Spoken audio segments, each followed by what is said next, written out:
After my job loss, my sister shrieked, "How am I supposed to cover my Porsche payments now?" My mother chimed in, insisting I empty my life savings for her car debt.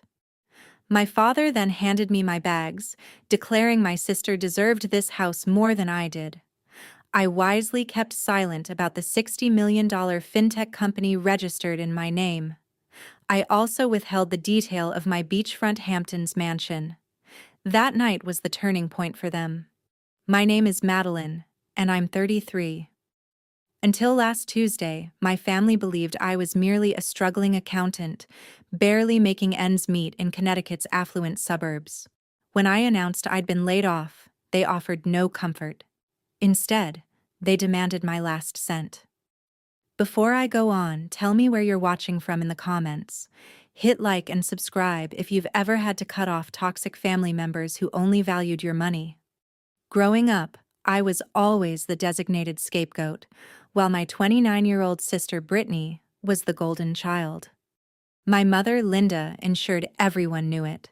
They constantly lauded Brittany for her looks, her shopping sprees, and her complete charade of high society success. Meanwhile, they treated me like the family ATM. For the past 4 years, I'd maintained a meticulously crafted facade. I let them believe I had a dull accounting job. The reality? I was the founder and CEO of a wildly successful financial technology firm.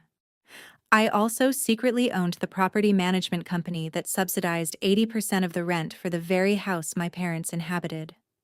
I kept my wealth concealed because I knew their profound greed. That rainy Tuesday evening, I decided to test the waters. I entered the cavernous living room, dripping from the storm. Linda, my mother, was lounging on a plush white sofa, sipping expensive red wine.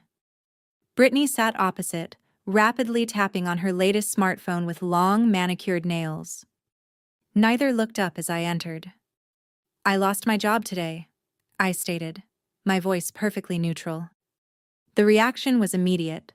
Brittany didn't ask if I was okay or what happened. Instead, she slammed her phone down and grabbed her hefty keychain. With a sharp flick, she tossed the keys to her Porsche Cayenne across the marble coffee table. They skidded, striking a crystal vase with a loud clatter. "Are you serious, Madeline?" she screamed, her face flushing. "How am I supposed to pay my car loan now?" That loan was $1,500 a month.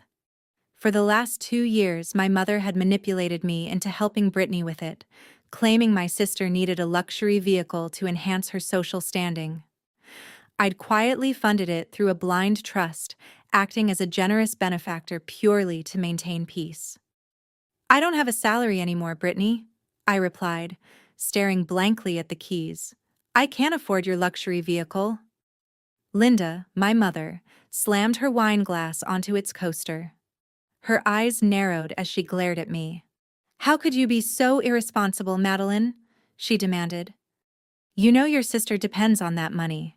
You've always lacked ambition, but losing a simple desk job is a new low, even for you." "I was laid off, Mother," I said, maintaining my composure. "The company downsized. My performance had nothing to do with it. I have no income right now to support myself, let alone pay for a car I don't even drive." Brittany stood up, crossing her arms and pacing across the Persian rug. "You're so selfish," she snapped. "My husband Terrence is going to be furious. He's a real estate agent, and we have an image to uphold. He told me you were unreliable, and he was absolutely right. What am I supposed to tell my friends? That my sister is a jobless loser who can't even help her own family?" The sheer audacity of her words hung in the air. She was 29, married, and entirely reliant on my hidden support, yet she had the nerve to call me a loser. I looked at my mother, expecting a sliver of parental decency. Instead, Linda sighed heavily and rubbed her temples as if my job loss was a major disruption to her day. "Well, you have savings, don't you?" Linda asked, her tone dripping with entitlement. "You need to withdraw from your retirement accounts immediately. You can cash out your 401k. Brittany can't lose that car. What would the neighbors think if a tow truck showed up in our driveway? You need to fix this, Madeline. I stared at the woman who gave birth to me. You want me to drain my life savings and pay massive early withdrawal penalties just so Brittany can drive a Porsche? It's the least you can do, Linda retorted, her voice sharp and commanding. You live under this roof. You eat our food. You owe this family. Don't think you can just lounge around here draining our resources while contributing nothing. The irony was staggering. They believed they owned this house. They thought they were the providers. They had absolutely no inkling that the property management company to which they paid their steeply discounted rent was, in fact, a shell corporation I owned. I was the one keeping a roof over their heads. I am not touching my savings for a car, I said, my voice dropping to a low, dangerous whisper. Brittany let out a theatrical gasp. See, Mom? I told you she was useless. She just wants to drag us down to her miserable level. Terrence was right about her. We should just kick her out and take her room. Terrence needs a home office anyway. Just then, my father, Richard, entered the living room from his study. He'd overheard the entire exchange. Instead of defending me, he walked to the hall closet and retrieved my old duffel bag. He tossed it at my feet.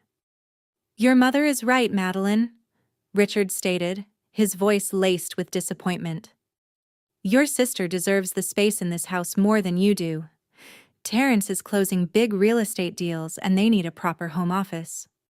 You're just taking up space. Get out.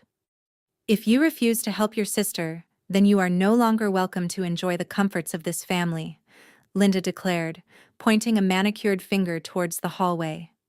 You can pack your things. You're leaving tonight. I stood there, letting their toxic demands wash over me. I didn't shed a single tear. I didn't beg for their understanding. For years, I had played the dutiful, quiet daughter, swallowing their insults and funding their fabricated, affluent lifestyle. I had given them every opportunity to demonstrate basic human decency. They had failed spectacularly. Are you kicking me out? I asked, wanting them to explicitly confirm it. You threw yourself out the moment you decided to be a selfish failure, Linda replied coldly. Go pack your bags, Madeline. We don't tolerate dead weight in this house. I nodded slowly. I didn't say another word. I picked up the duffel bag and walked upstairs to gather my belongings. The game was over. The safety net was officially gone. It was time for them to face the real world, and I intended to make the landing brutal. I pulled out my phone and sent a quick message to my lawyer, Cameron. I instructed him to cancel all anonymous subsidies for the Connecticut property and the Porsche loan. It was time to let the collections commence. I was only halfway up the stairs when the heavy oak front door swung open. Terrence, my 31-year-old brother-in-law, walked in. He shook the rain from his designer trench coat and stepped into the foyer as if he owned the entire estate. Terrence was a tall African-American man with a booming voice and a smile he clearly practiced in the mirror daily. He worked as a real estate agent and reveled in projecting the image of a highly successful, self-made businessman. He wore custom suits and carried himself with an inflated sense of importance that perfectly matched my sister's endless vanity. Before anyone could speak, Terrence aggressively extended his left arm from his coat sleeve, deliberately adjusting his wrist. He wanted to ensure the heavy gold Rolex catching the chandelier's light didn't go unnoticed. He tapped the watch's glass face with a smug grin. Rough night out in the market, he announced to the room, completely bypassing my presence on the stairs. But that's the price of the grind. Nothing a real man can't handle when he's prepping to close a $2 million commercial property by Friday. Brittany immediately rushed over, throwing her arms around his neck and adopting a fake pout. Terrence, you won't believe the absolute disaster we're dealing with right now, she whined, pointing a perfectly manicured finger directly at me. Madeline lost her stupid little accounting job today. She's completely broke and flat out refusing to pay my car loan. Terrence's smile vanished. He slowly looked up the staircase, fixing his gaze on me. His expression contorted into one of pure disdain. He let out a loud, theatrical sigh and shook his head, as if my mere existence was a personal affront to his success. "Are you serious, Madeline?" he demanded, his voice echoing through the high ceilings of the foyer. A grown woman acting like a total freeloader. I'm out here grinding 14 hours a day, analyzing market trends, and closing massive deals to provide a luxury lifestyle for your sister. And you can't even hold down a basic desk job. I stood silently on the stairs, looking down at the gleaming gold watch on his wrist. A cold wave of amusement washed over me. My corporate lawyer, Cameron, had conducted a thorough financial background check on Terrence months ago. I knew precisely how he financed his flashy lifestyle. That Rolex wasn't purchased with real estate commissions. It was bought with a predatory, high-interest personal loan carrying a crippling APR. In reality, Terrence hadn't closed a single property deal in over 6 months. His credit score was plummeting, and he was silently drowning in debt. Yet, here he was, standing in a house subsidized by my clandestine company, lecturing me on financial responsibility. "You know what your problem is, Madeline?" Terrence continued, stepping closer to the bottom of the stairs and looking up at me with utter contempt. "You have a poverty mindset. You don't know how to hustle. People like you get left behind because you expect handouts. You're dragging this entire family down with your dead weight." My mother, Linda, immediately chimed in from the living room. "Terrence is absolutely right, Madeline. He's a provider. He understands what it takes to survive in this economy.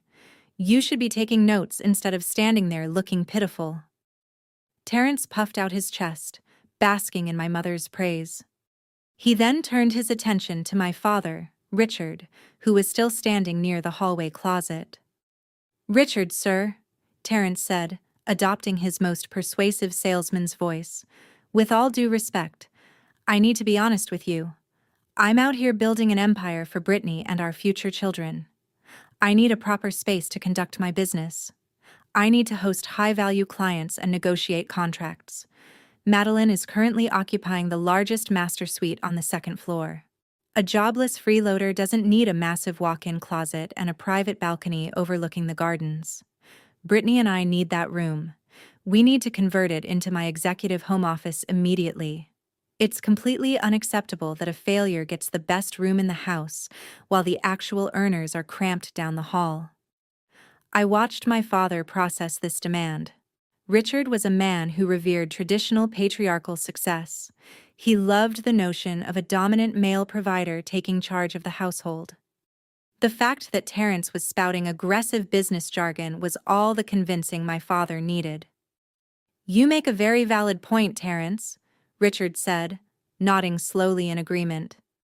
"A man who provides for this family deserves the best resources we have to offer. It makes zero financial sense to waste our premium square footage on someone who brings absolutely zero value to this household." Richard marched past Terrence and stomped up the stairs toward me. His face was red with anger and misplaced authority. "Get into that room and pack your garbage right now," Richard ordered, pointing aggressively down the hall. "You're vacating that master suite tonight. Terrence and Brittany are taking it over. I will not have my successful son-in-law working out of a cramped guest room while you sit around doing nothing." I didn't argue.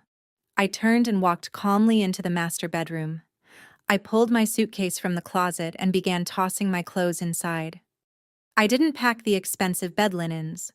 I didn't pack the high-end electronics or the luxury furniture. I only packed the cheap, basic items I had purchased years ago to maintain my cover as a struggling accountant. Everything else in this house technically belonged to the property management firm I owned. I was simply leaving my own furniture behind for my ungrateful family to borrow for a few more days.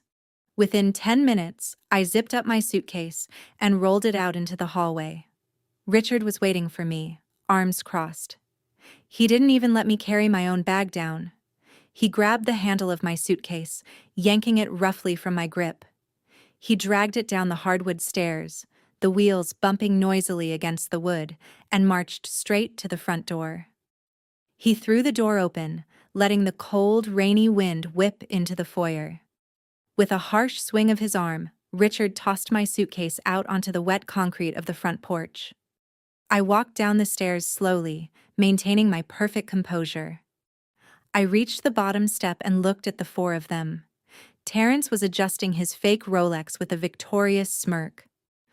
Brittany was leaning against him, looking at me as if I were a piece of trash that had finally been removed.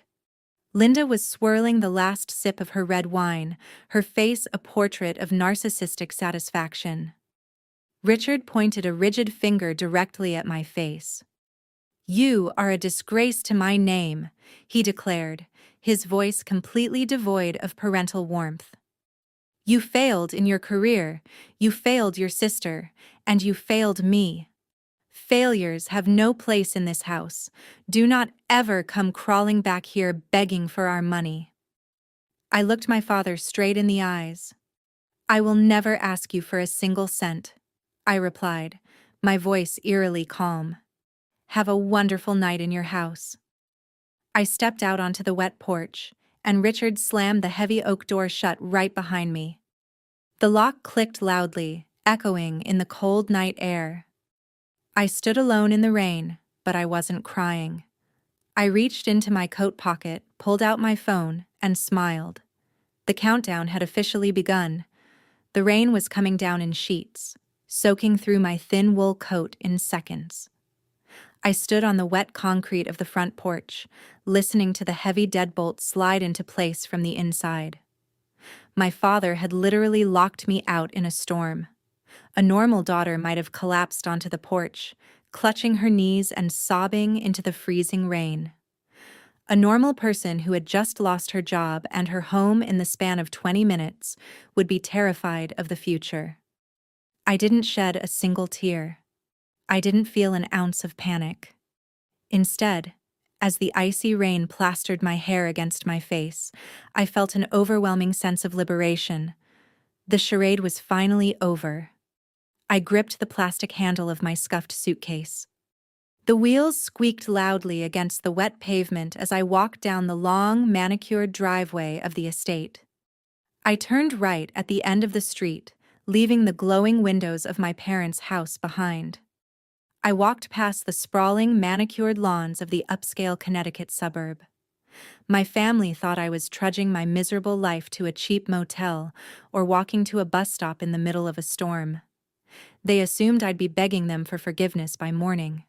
They were entirely wrong. I walked exactly 2 blocks down to a quiet, secluded cul-de-sac, surrounded by tall oak trees. Parked under the dim glow of a single street lamp was a matte black Mercedes-Benz G-Class AMG. It was the latest model, equipped with custom rims and a price tag exceeding my parents' combined annual income. I reached into the hidden inner pocket of my coat and pulled out a sleek electronic key fob. I pressed my thumb against the sensor. The heavy luxury SUV chirped twice, and the LED headlights flared to life, slicing through the dark, rainy night. I popped the trunk and tossed my cheap decoy suitcase inside. I climbed into the driver's seat and slammed the heavy armored door shut, instantly cutting off the sound of the raging storm outside. The cabin smelled of rich new leather and expensive cedar. I pressed the push-to-start button. The twin-turbo V8 engine roared to life with a deep, aggressive growl that sent a satisfying vibration through the steering wheel. I turned on the heated seats and let the luxurious warmth seep into my freezing skin. I tapped the digital dashboard console and navigated to my encrypted contacts list. I pressed the call button for Cameron. He was my corporate attorney, my co-founder, and the most ruthless legal mind on the East Coast. He picked up on the second ring. "Madeline," he answered, his voice crisp and professional, even at this late hour. "Tell me you're not still sitting in that toxic house pretending to be a broke accountant." "I'm sitting in the G-Wagon," I replied, leaning back against the headrest. "The extraction is complete. Richard threw my bags out the front door, and Linda told me I was dead weight. Brittany threw a tantrum about her car loan, and Terrence demanded my bedroom for his fake real estate empire. They performed exactly as we predicted.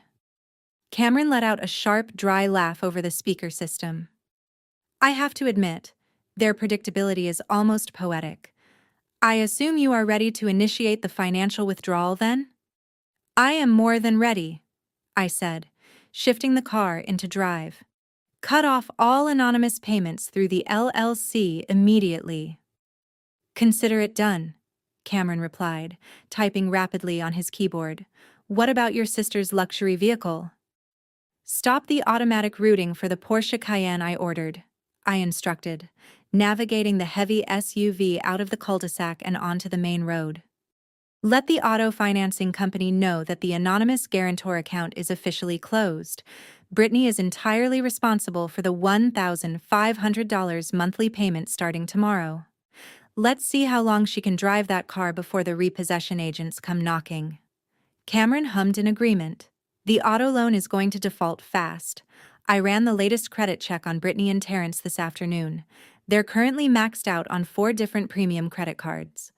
Their debt-to-income ratio is an absolute disaster. Speaking of your brother-in-law, I uncovered the details regarding that flashy Rolex he's been parading around. I smiled, watching the windshield wipers push the heavy rain away. Let me guess. A predatory subprime loan with a ridiculous interest rate? Exactly, Cameron confirmed. He took out a $30,000 personal loan with a 24% APR just to maintain his image. But that's the least of his problems, Madeline. I dug into his real estate brokerage activities. Terrence isn't closing any commercial deals. He's currently under investigation by the state licensing board for commingling client escrow funds. He's been taking earnest money deposits from first-time homebuyers and using the cash to fund his own lifestyle. The board is preparing to strip his license and hand the case over to the authorities for wire fraud. The sheer stupidity of my brother-in-law never ceased to amaze me. He was standing in my house lecturing me about a poverty mindset while actively committing federal crimes. Do not interfere with the state investigation, I instructed, merging onto the highway entrance ramp. Let Terrence dig his own grave. When the authorities come for him, I want him to have absolutely zero financial backing to hire a defense attorney. Let the entire family sink under the weight of their own arrogance. Are you heading to your penthouse in the city? Cameron asked, changing the subject to logistics. No, I'm driving straight to the beach mansion in the Hamptons, I replied, pressing down on the accelerator and feeling the raw power of the engine push the car forward. I need a change of scenery. Besides, we have the final board meeting for the new cybersecurity acquisition tomorrow morning.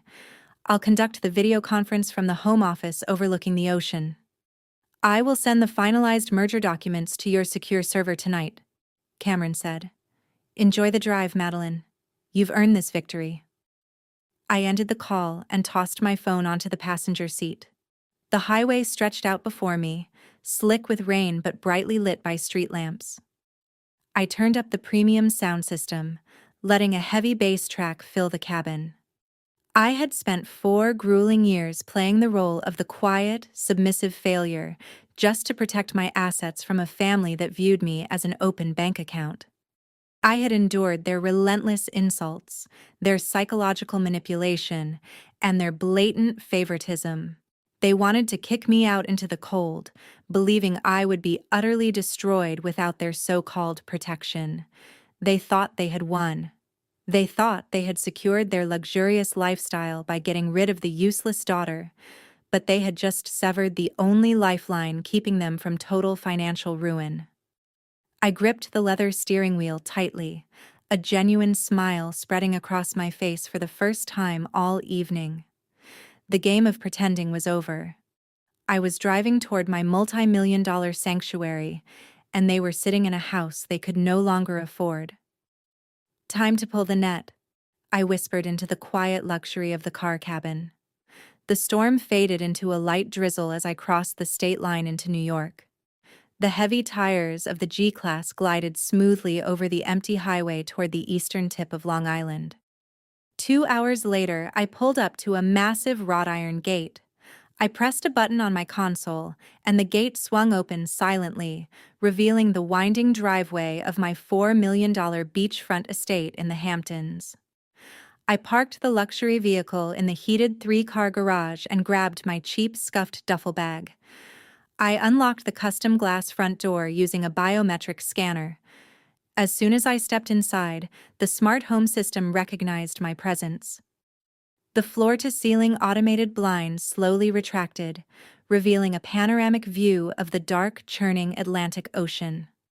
Soft ambient lighting illuminated the imported Italian marble floors and the minimalist modern artwork hanging on the walls. I walked into the massive gourmet kitchen, poured myself a glass of aged Cabernet, and stood by the window. I took a deep breath of the ocean air filtering through the ventilation system. The suffocating weight of my parents' house was completely gone. I was finally home in the sanctuary I had built with my own bare hands. The next morning, I woke up to the sound of waves crashing against the private shoreline. I discarded the cheap clearance rack clothes I had been forced to wear for the past 4 years to maintain my cover story. I walked into my expansive walk-in closet and pulled out a pristine, tailored designer suit. I slipped on a pair of diamond stud earrings and fastened a luxury watch around my wrist. Looking into the full-length mirror, I finally recognized the woman staring back at me. I was not a lowly, struggling accountant. I was a corporate titan. I took my premium espresso up to the second-floor executive home office. The room featured soundproof glass walls overlooking the beach and a massive mahogany desk equipped with multiple high-resolution monitors. I logged into my secure corporate server and initiated the encrypted video conference. Within seconds, the screen populated with the faces of my board of directors. Cameron sat at the head of the virtual table, looking sharp in his usual dark suit. "Good morning, everyone," I announced, taking my seat at the desk. "Let's bypass the pleasantries and get straight to the acquisition strategy. We have a $60 million valuation to protect, and I want the integration of the new cybersecurity firm finalized before the next quarter." For the next hour, I commanded the room with absolute authority. We discussed hostile takeover metrics, venture capital allocations, and international expansion protocols. My executives reported robust profit margins and unprecedented user growth for our financial technology platform. I made rapid, calculated decisions, cutting underperforming departments and authorizing a massive capital injection into our artificial intelligence security division. I was entirely in my element. There was no hesitation and no weakness. When the meeting officially concluded, the other board members logged off, leaving only Cameron and me on the secure line. Cameron leaned back in his leather office chair and smiled through the screen. "You look like a completely different person today, Madeline," he observed. "It's amazing what shedding 200 pounds of toxic family weight can do for your complexion." I took a sip of my espresso. "I feel like I can finally breathe, Cameron. The charade is officially over." "Speaking of the charade," Cameron said, his tone shifting back to business, "I ran another routine sweep on your personal credit profile this morning, just to be absolutely certain. Everything is locked down tight. I just wanted to make sure Terrence didn't try to pull another desperate identity theft stunt now that his real estate facade is crumbling." I felt a cold, familiar anger tighten my chest at the mention of my brother-in-law. That incident was the exact reason I had faked my own financial ruin 4 years ago. "He won't get past the security freezes we put in place," I replied, staring out at the ocean. 4 years ago, my company was just starting to turn a massive profit. I had been foolishly generous back then, paying for family dinners and buying expensive gifts. Terrence noticed my rising income. While I was visiting my parents for a holiday dinner, he sneaked into my purse and stole my social security number from a tax document I had brought for my father to review. Within a month, Terrence had secretly opened 3 premium credit cards in my name. He maxed them out entirely, buying designer suits, luxury watches, and renting high-end sports cars to impress his fake real estate clients. I only found out when my perfect credit score suddenly plummeted. When I confronted the family with the undeniable proof of his fraud, their reaction had shattered my heart. Instead of apologizing, Terrence had smirked and called it a temporary family loan. My mother, Linda, had actively defended him. She told me I was being selfish and dramatic. She said families share their wealth, and that calling the police would ruin Brittany and her marriage. I recounted, the memory of my father's words still a bitter taste in my mouth. My father, Richard, had looked me in the eyes and ordered me to take the financial hit. He demanded I pay off the stolen debt myself to protect the family reputation. They expected me to just swallow the betrayal and become their permanent funding source. That was the day I realized they did not love me. They only loved what they could extract from me. Instead of arguing, I took immediate covert action, I continued. I hired Cameron to aggressively freeze all my personal credit. I legally transferred every single asset I owned into anonymous offshore shell companies and blind trusts. Then I went back to my parents' house and staged a massive emotional breakdown. I told them I had been fired, I was bankrupt, and I was drowning in insurmountable debt. I begged them for financial help just to see what they would do. Their reaction was violently cruel. They immediately withdrew all affection. They mocked my supposed failure and treated me like absolute garbage. They allowed me to live in the house only because they needed a live-in maid and someone to target their daily frustrations on. They completely forgot I was a financial asset and started treating me like a burden. I played the role perfectly, allowing them to expose their true narcissistic colors while I secretly built a $60 million empire right under their noses. My phone suddenly vibrated on the mahogany desk, bringing me back to the present. The caller ID flashed brightly on the screen. It was my mother, Linda. The financial dominoes had finally started to fall in Connecticut. I looked at Cameron through the video feed and smiled a cold, calculated smile. Cameron, I said, picking up the vibrating phone. The fallout has officially begun. Let's see how much they panic when the money completely dries up. I pressed the green accept button on my phone and put the call on speaker, setting the device carefully on the polished mahogany desk.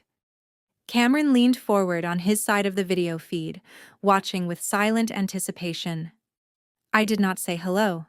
I simply let the line open. Madeline? The sharp, piercing voice of my mother blared through the pristine acoustics of my home office. It is about time you answered your phone. I have been calling you all morning. Not a single question about where I had slept last night. Not a single inquiry about whether I was safe from the raging storm they had thrown me into. She did not care if I was sitting in a warm room or shivering under a bridge. Her entire existence revolved around her own convenience and the unyielding demands of her golden child. For decades, she had used guilt as her primary weapon, training me to apologize for situations I never created. I am listening, I said, keeping my tone completely neutral. You caused an absolute disaster last night, Linda scolded, her voice dripping with venomous indignation. Brittany has been crying uncontrollably since you left. She is incredibly stressed, Madeline. Your selfish little stunt about losing your job and refusing to pay her car loan has sent her into a severe panic attack. Terrence had to cancel his morning appointments just to comfort her. You have completely disrupted their peace of mind. I stared out the floor-to-ceiling glass windows, watching a seagull glide effortlessly over the crashing ocean waves. The sheer audacity of her words was almost clinical in its narcissistic delusion. I had supposedly ruined their peace of mind by being fired and becoming homeless. I am terribly sorry that my unemployment is so inconvenient for Brittany, I replied, my voice devoid of any actual sympathy. How exactly do you expect me to fix her emotional distress? Linda sighed heavily, a sharp exhalation of breath meant to signal her supreme patience with my supposed incompetence. It is very simple, Madeline, she instructed, shifting into her dictatorial tone. I spoke with Terrence this morning. He suggested that the only way to repair the psychological damage you inflicted on your sister is to get her out of this toxic environment. They need to clear their heads. They need a luxury vacation to St. Bart's immediately.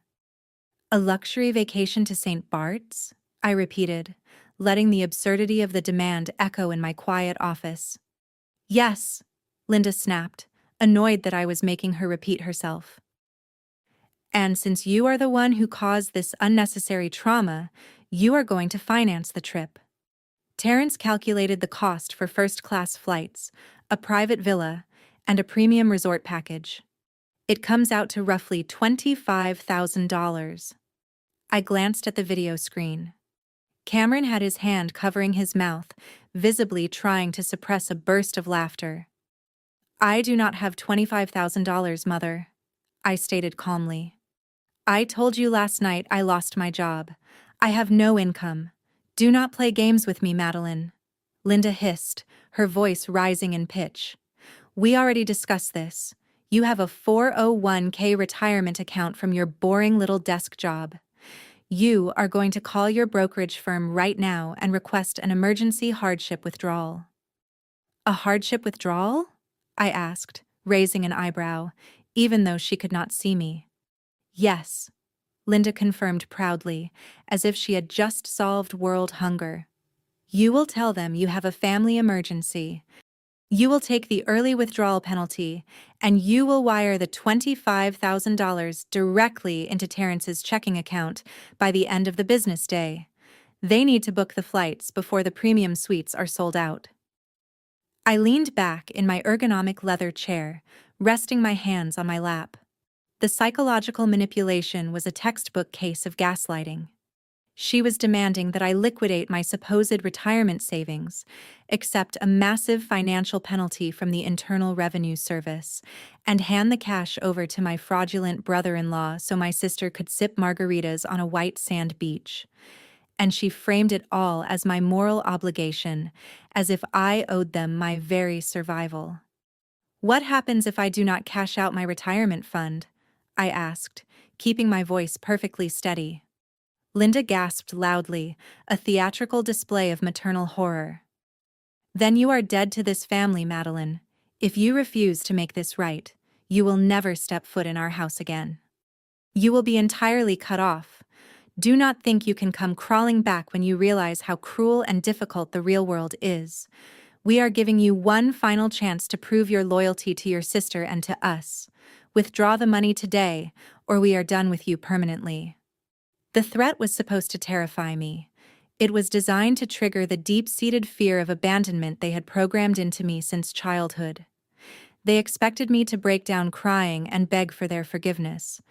But sitting in my $4 million mansion, looking at the vast, endless ocean, I felt absolutely nothing but a profound, chilling clarity.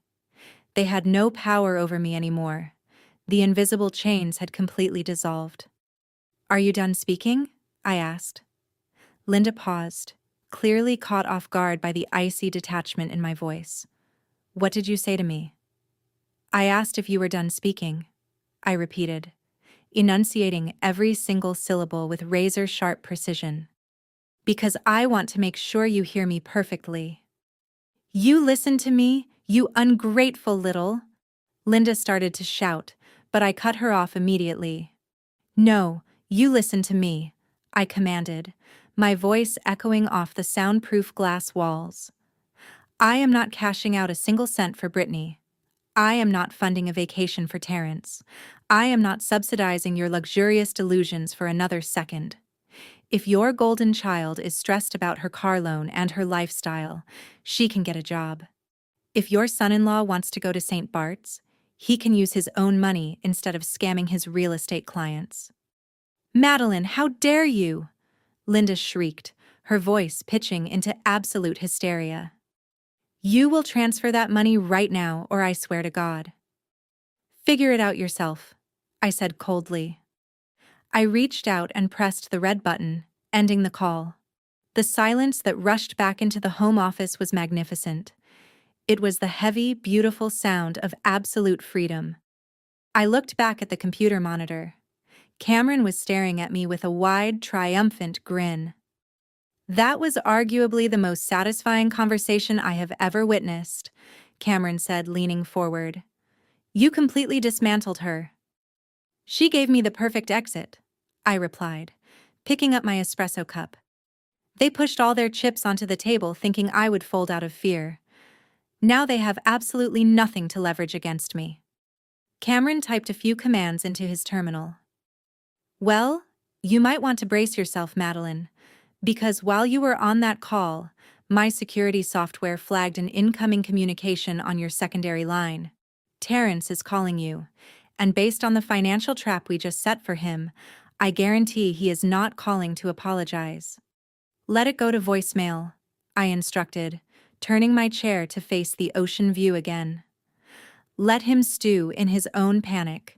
We will deal with his threats when I am ready. For now, I am going to enjoy the view. I swiveled my ergonomic leather chair back toward the massive curved monitor on my desk. Cameron had already routed the audio file from my secondary decoy phone directly to our secure encrypted server. My decoy phone was the outdated model I used exclusively for family communications to maintain my facade as a struggling accountant. Play the message, I instructed, leaning forward with my chin on my intertwined fingers. Let's hear exactly how desperate my brother-in-law has become in the last 12 hours. Cameron pressed a key on his end. The pristine acoustics of my home office amplified the heavy breathing and background street noise of the recording. Then Terrence began to speak. His voice was laced with an aggressive, arrogant sneer that I had grown to despise over the years.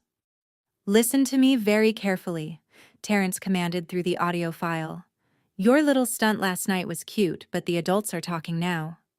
Linda just told me you hung up on her and refused to cash out your retirement fund for Brittany. You think you can just walk away from your obligations to this family because you got fired from some pathetic desk job? You are dead wrong. I kept my expression entirely neutral as the recording continued.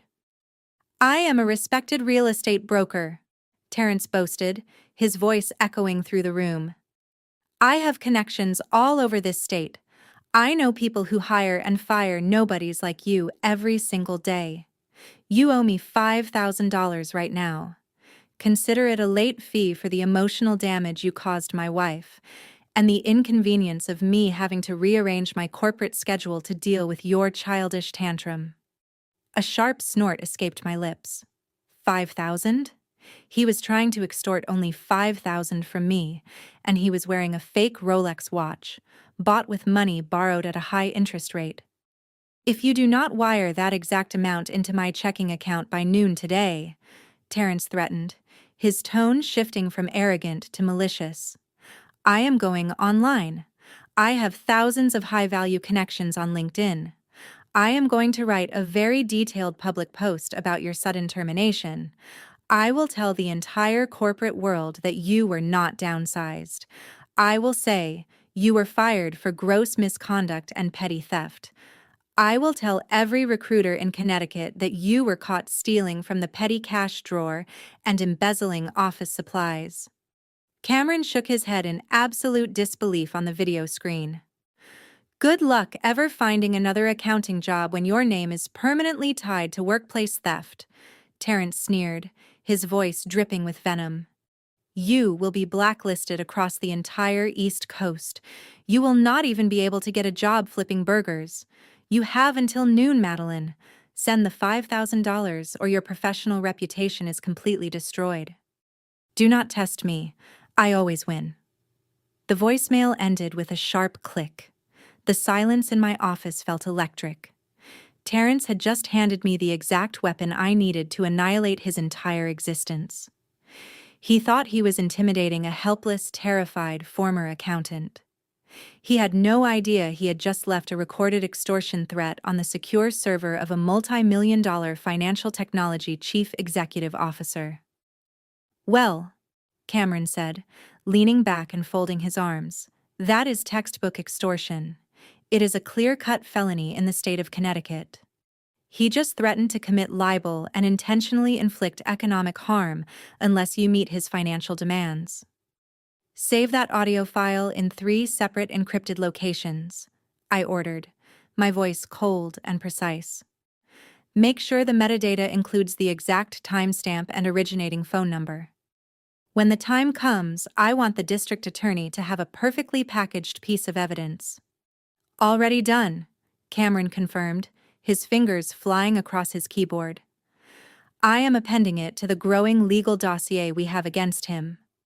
Now I want to hit him where it actually hurts, I said, standing up and walking toward the floor-to-ceiling window. Terrence loves to brag about his real estate empire. He uses that fake status to manipulate my parents and look down on everyone else. I want to know exactly what is happening behind the curtain of his professional life. I turned back to the screen and looked directly at my lawyer. Cameron, I want you to launch a full-scale investigation into his real estate license. Pull every public record, every transaction history, and every complaint filed against him with the state licensing board. Cameron smiled a predatory grin that made him the best corporate lawyer in the business. I already started digging this morning, but I will deploy our private investigators to go deeper. What exactly are we looking for? Look into his escrow accounts, I instructed. Real estate agents who live beyond their means always dip into client funds when they get desperate.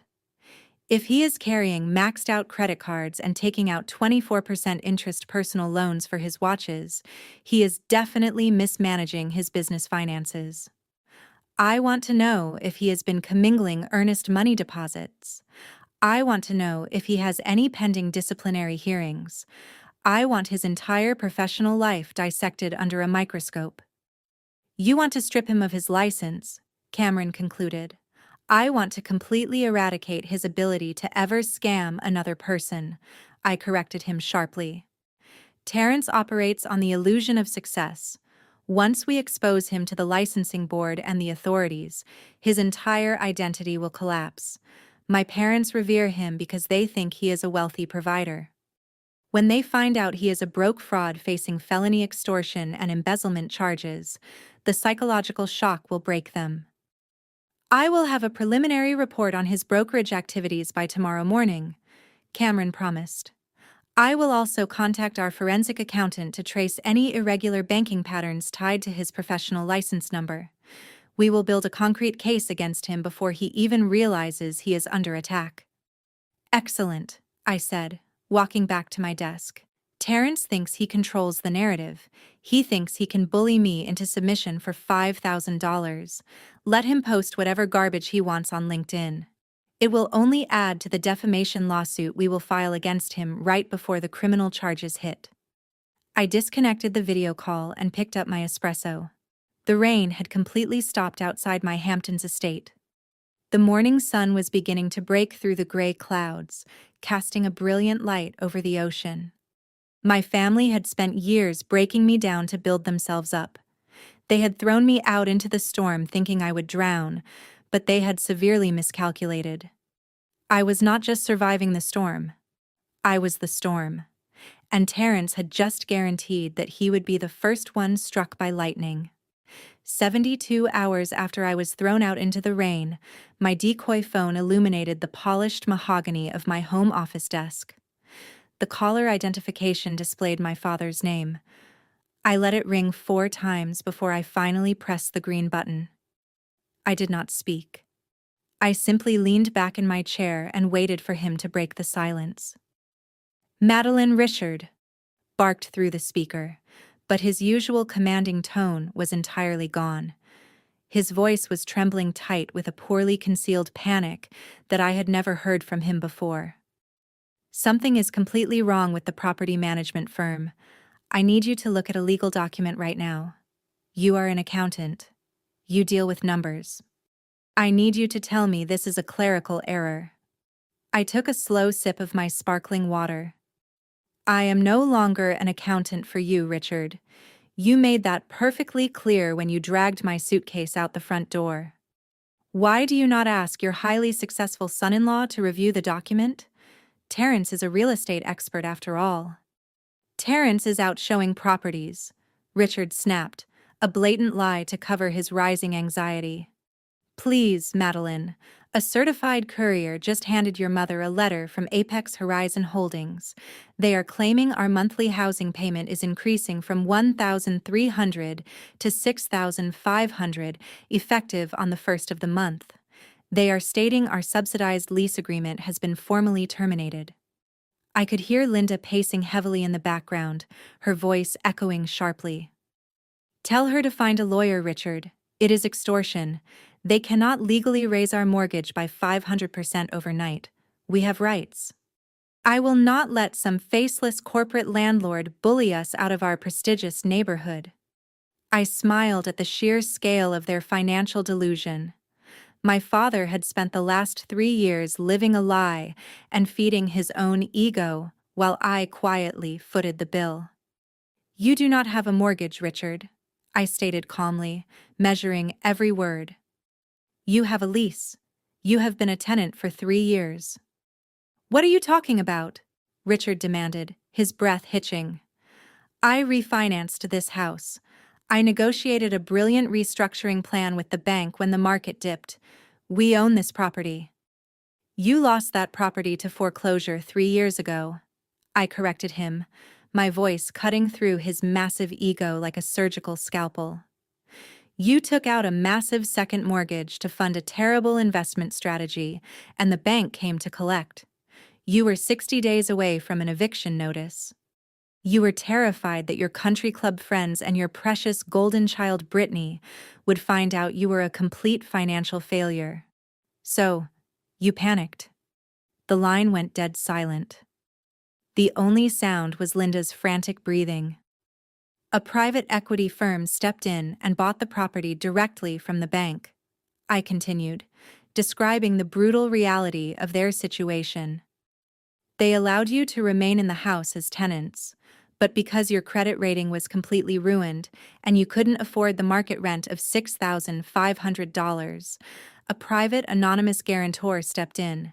This guarantor paid $801,300 because someone else was secretly covering the remaining $5,200 to keep you in the house. That is impossible, Richard stammered, completely abandoning his patriarchal authority. Who would pay over $60,000 a year anonymously to keep us in this house? I did, I replied. A sharp gasp erupted from the other end of the phone. It was Linda. She had clearly snatched the device from my father. You are lying, Madeline, Linda shrieked, her voice pitching into absolute hysteria. You are a broke, pathetic accountant. You just got fired. You do not have that kind of capital. You are making this up to scare us because you are bitter and jealous of your sister. I set my water glass down on the desk. Check the signature on the eviction warning you received 3 years ago, Linda. Check the corporate filings for Apex Horizon Holdings. I am the sole managing director of that limited liability company. I bought the house when Richard failed to provide for his family. I subsidized your luxurious suburban lifestyle because I pitied you. But 3 nights ago, you both made it abundantly clear that my financial charity was no longer required. You told me I was dead weight. You told me failures have no place in your home. So, I removed my funding. Madeline, Richard begged, his voice breaking completely. His pride was entirely shattered. You cannot do this. We do not have $6,500 a month. We do not even have half of that. If the rent resets to market value, we will be evicted. We will have nowhere to go. Where will Brittany and Terrence live? Terrence is a millionaire real estate broker, I reminded him, my tone dripping with freezing sarcasm. He wears a gold Rolex. He is closing a $2 million commercial property by Friday. Surely he can write a check to cover the rent for the master suite he demanded so aggressively. You know they do not have that kind of liquid cash, Linda cried, dropping her aggressive posture and resorting to pure desperation. Brittany needs stability right now. You cannot throw your own family out onto the street. We are your parents, Madeline. You owe us respect. I owe you exactly what you gave me, I replied. You threw me out into a freezing rainstorm and locked the door behind me. You chose to protect a predatory son-in-law and a spoiled sister over your own daughter. You wanted the house to yourselves. Now you have it. The full market rent is due in exactly 14 days. If the payment is short by a single cent, Apex Horizon Holdings will file a formal eviction notice with the county court. Madeline, wait, Richard pleaded. We can talk about this. You can come back home. We can work this out as a family. You do not own a home, Richard, I reminded him, shutting down his desperate negotiation. You are a tenant, and your landlord is done doing charity work. I pressed the end call button, disconnecting their frantic pleas. The silence returned to my home office. I leaned back and looked out at the ocean. The foundation of their fake wealthy lifestyle had just been completely demolished. The eviction clock was officially ticking, and there was absolutely nothing they could do to stop it. Exactly 48 hours after the eviction notice was delivered, my secure encrypted monitor pinged with a high-priority notification. Cameron appeared on the video feed looking incredibly satisfied. He took a sip of his black coffee and adjusted his tie. Madeline, announced his voice, carrying a sharp edge of victory. I have a live feed you are going to want to see. Our private investigator has eyes on your sister. The auto finance company did not waste a single second. When we pulled the anonymous guarantor backing the Porsche Cayenne, it immediately fell into an unrecoverable default status. The repossession order was expedited and dispatched this morning. Put it on the main screen, I instructed, leaning back in my leather chair. The monitor switched to a high-definition video feed. The private investigator was parked discreetly across from an upscale luxury outdoor shopping promenade in Connecticut. Right in the center of the premium valet parking zone sat Brittany's pristine white Porsche Cayenne. A few moments later, the glass doors of a high-end designer boutique swung open. Out walked my sister. Brittany was completely in her element. She wore oversized designer sunglasses and carried 4 large shopping bags filled with items she had undoubtedly purchased using Terrence's rapidly maxing out credit cards. She was flanked by 2 of her equally superficial country club friends. She was gesturing wildly, clearly bragging about her fabulous life, her successful husband, and her supreme social status. I watched her glide toward the premium parking space, expecting to load her expensive purchases into her luxury sports utility vehicle. But before she could even press the unlock button on her key fob, a massive, heavy-duty tow truck pulled aggressively into the lane. The yellow warning lights flashed brightly as the truck reversed at a rapid pace, stopping inches from the front bumper of the Porsche. 2 burly men in high-visibility vests jumped out of the truck. One of them carried a heavy metal hook and immediately dropped to the ground, sliding it under the front axle of the luxury vehicle. Even through the silent video feed, I could see the exact moment Brittany realized what was happening. She dropped her designer shopping bags right onto the concrete. She lunged forward, waving her manicured hands in the air and screaming at the repossession agents. Her 2 friends stood frozen in shock, exchanging confused and highly judgmental glances. Cameron unmuted the audio feed from the investigator's directional microphone. "Get your filthy hands off my car!" Brittany shrieked, her voice cracking with pure hysteria. "Do you have any idea who my husband is? He is a multi-million-dollar real estate broker. You are making a massive mistake. I will have you fired and sued for everything you own." The lead repossession agent did not even flinch. He pulled a thick clipboard from his vest and looked at her with utter indifference. "Are you Brittany?" he asked, loudly enough for her friends and several passing shoppers to hear. "Yes, I am," she snapped, crossing her arms and trying to maintain her arrogant posture. "And you need to unhook my vehicle right now before I call the police." "Go ahead and call them, lady," the agent replied, tapping his pen against the clipboard. "This vehicle is officially property of the bank. The anonymous guarantor account was permanently closed 48 hours ago. The financing is in total default. We are repossessing the asset. Please step away from the tow truck. Brittany lost all color in her face. Her jaw dropped open. She looked back at her friends who were now whispering to each other and slowly stepping away from her, as if poverty was a contagious disease. Her carefully constructed illusion of wealth was being publicly dismantled in the middle of a crowded luxury mall. "No," Brittany wailed, her voice losing all its previous authority. "You do not understand. There is a mistake. Let me call my sister. She pays for this. She is supposed to pay for this." The agent ignored her entirely. He signaled his partner. The hydraulic winch roared to life. Within seconds, the white Porsche Cayenne was hoisted into the air, its front wheels lifting off the pavement. Brittany stood completely helpless, tears of sheer humiliation streaming down her face as the tow truck secured the vehicle and drove away, leaving her standing in the middle of the parking lot with nothing but her dropped shopping bags. My office remained perfectly quiet. I watched the screen as Brittany frantically dug into her designer purse and pulled out her smartphone. 3 seconds later, my decoy phone began to ring. The caller identification flashed her name in bright red letters. "Take the video feed down," I told Cameron. "I want to give her my full and undivided attention." I picked up the phone and accepted the call. I did not say hello. "Madeline!" Brittany screamed so loudly that the speaker distorted. "You ruined my life. They just took my car.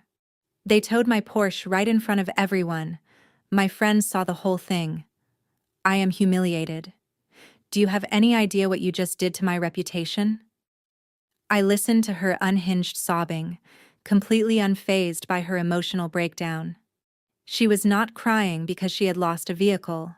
She was crying because her fake social status had been violently stripped away and exposed as a total fraud. "Call the bank right now," Brittany demanded, her voice turning vicious and entitled. "Call them and authorize the payment. You owe me an apology. You are going to fix this and you are going to pay the impound fees. I need my car back today." I took a deep, slow breath of the ocean air filtering through my office. I let her finish her frantic demands before I finally spoke. "The car is in your name," I stated, my voice radiating absolute freezing indifference. "The loan is in your name." I lost my job. "Where exactly do you expect me to get the money?" "You find the money!" Brittany shrieked, stomping her foot so hard I could hear the impact through the phone. "You figure it out. You use your savings. You take out a loan. You cannot do this to me. I cannot be seen walking around like some poor person. How am I supposed to get home?" "I am sure a highly successful woman like yourself can figure out public transportation," I replied. "Or perhaps your millionaire husband can pick you up in his non-existent private jet." "I hate you," Brittany screamed, her voice breaking into a guttural sob. "You are a jealous, bitter failure. You did this because you want me to be as miserable as you are." "I did this because I am no longer funding your delusions," I corrected her, my tone slicing through her tantrum like a blade. "You demanded I leave the house because I was a failure. You agreed when they threw me out into the rain. You wanted me gone. Now I am gone, and so is my wallet. Have fun walking, Brittany." I pressed the end call button, terminating the connection before she could scream another word. I placed the phone face down on my desk. The silence in the room was a beautiful, heavy testament to my absolute control. Brittany was currently stranded at a shopping mall, holding bags of clothes she could not afford with no car to drive and no friends willing to associate with a verified fraud. Her golden child status had just collided with cold, hard reality, and this was only the beginning of the financial avalanche. 24 hours after Brittany lost her beloved luxury vehicle, my parents hit their absolute breaking point.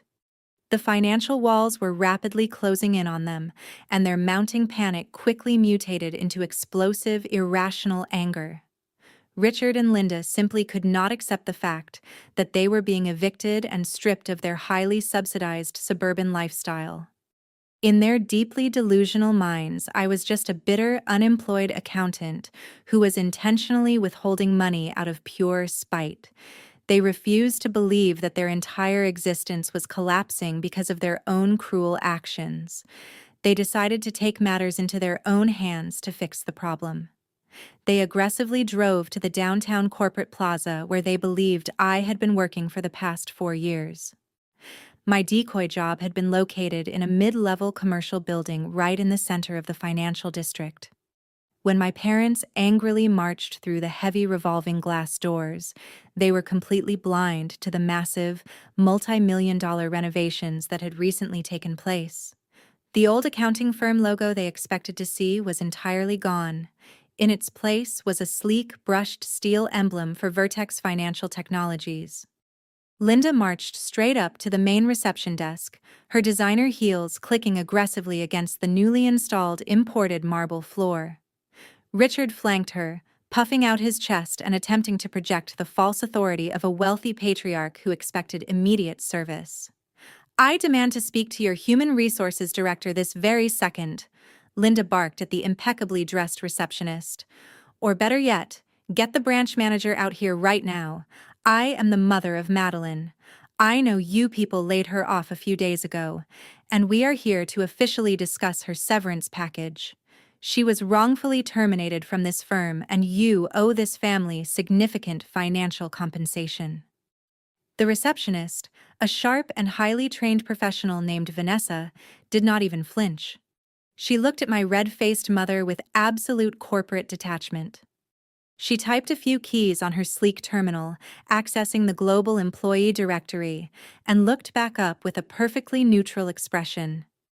"I am very sorry, madam, but there must be some profound confusion," Vanessa stated politely but firmly. "There is no human resources director for an accounting firm located in this facility. That particular firm went bankrupt and relocated 2 months ago. You are currently standing in the global corporate headquarters of Vertex Financial Technologies." Richard slammed his heavy hand down on the pristine reception desk, leaning forward to physically intimidate her. "Do not play corporate semantics with me, young lady," Richard warned, his voice booming across the quiet lobby. "My daughter Madeline worked in this exact building. She told us directly that she lost her job here earlier this week. You people threw her out into the street, and now her younger sister is suffering because of your ridiculous corporate restructuring. I demand a massive payout. Massive. Tell your boss to come down to this lobby right now, or I am calling my lawyers to sue this entire company."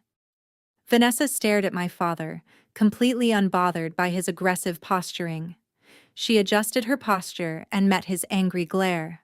"Sir," Vanessa replied, her voice dropping to a freezing professional register, "I do not think you comprehend the reality of your situation. Nobody threw anyone out. Madeline is not an employee here. She is the founder and the chief executive officer of Vertex Financial Technologies. Her private equity firm just bought this entire commercial building last month in a total cash transaction. She does not report to a manager. She owns the property you are currently standing on." The silence that followed her statement was absolute. Richard and Linda completely froze. The color instantly drained from my mother's face as she slowly looked around the expansive, ultra-modern lobby. She finally took in the high-tech biometric security gates, the armed private security detail, and the expensive modern art hanging on the walls. The sheer magnitude of the wealth surrounding them was undeniable, but their highly narcissistic brains simply could not process the truth. They could not accept that the daughter they had abused, degraded, and branded a total failure was actually a corporate titan. So, their minds immediately constructed a disgusting, desperate alternative narrative to protect their fragile egos. "That is a blatant lie," Linda shrieked, her voice echoing loudly and drawing the attention of several passing executives. "Madeline is an ugly, talentless dropout. She is completely incompetent. She could never build a technology company like this. I know exactly what is going on here. She is sleeping with the actual owner. Richard nodded vigorously, actively latching onto the toxic delusion to save his pride. Exactly. My daughter is nothing but a shameless mistress. She is playing house with some wealthy old billionaire who bought this building, and he is letting her pretend to be an executive just to keep her quiet in bed. How absolutely disgusting. She sold her body, and now she thinks she can cut off her own family. Go tell whatever rich old man she is sleeping with that we want our cut of the money. We are her parents, and we are entitled to a piece of this real estate. Vanessa did not entertain their unhinged screaming for another second. She calmly reached under her desk and pressed the silent panic button. Within moments, 4 heavily built private security guards emerged from the elevator bank and quickly surrounded my parents. You are trespassing on private corporate property, Vanessa informed them, pointing a firm finger toward the revolving doors. You need to leave the premises immediately, or these gentlemen will physically escort you to the local police precinct for disturbing the peace. Richard tried to shout another empty legal threat, but the largest security guard grabbed him firmly by the shoulder and forcibly guided him toward the exit. Linda stumbled after him, frantically adjusting her expensive coat and screaming vile obscenities about my supposed billionaire sugar daddy. They were literally tossed out onto the cold city sidewalk, completely humiliated and totally empty-handed. Sitting safely in my oceanfront home office in the Hamptons, I watched the entire lobby altercation unfold through the live, high-definition security feed. Cameron was on the split monitor next to the security window, shaking his head in absolute disgust. They really would rather believe you are a prostitute than admit you are a self-made millionaire, Cameron noted, his tone laced with genuine revulsion. It is actually pathological. I took a slow sip of my hot espresso, feeling a profound sense of peace wash over me. It is called a narcissistic injury, Cameron, I explained, keeping my eyes on the screen as my parents angrily argued with each other on the sidewalk outside my corporate headquarters. Their fragile egos simply cannot survive in a reality where I am superior to them in every conceivable way. They have to invent a sick fantasy to protect their own superiority complex. It is the only way they can cope with their massive failure as parents. But let them believe whatever bizarre story they want to invent. Their delusions will not stop the eviction proceedings. Cameron nodded, typing a rapid command into his legal system. The eviction timer is still aggressively ticking, Madeline. They have exactly 12 days left before the county sheriffs arrive to forcibly remove them from the Connecticut property. I smiled, closing the security feed on my monitor. Perfect. Let them spend the next 12 days wondering why my imaginary sugar daddy is kicking them out onto the street. Their punishment is entirely self-inflicted, and I am going to enjoy every single second of their collapse. The days ticked down toward their absolute eviction, and the tension inside the Connecticut house reached a boiling point. I did not need to guess what was happening behind those closed doors, because my property management firm legally owned the smart home security system installed on the premises. I had full access to the encrypted audio feeds in the common areas. Sitting in my Hamptons estate, I instructed Cameron to monitor the living room channel. The internal collapse of my family was about to become my favorite evening entertainment. Through the high-fidelity speakers of my computer, I listened to Terrence attempting to pacify my frantic parents. His booming voice echoed through the hallway, dripping with that signature fake bravado he used to mask his profound incompetence.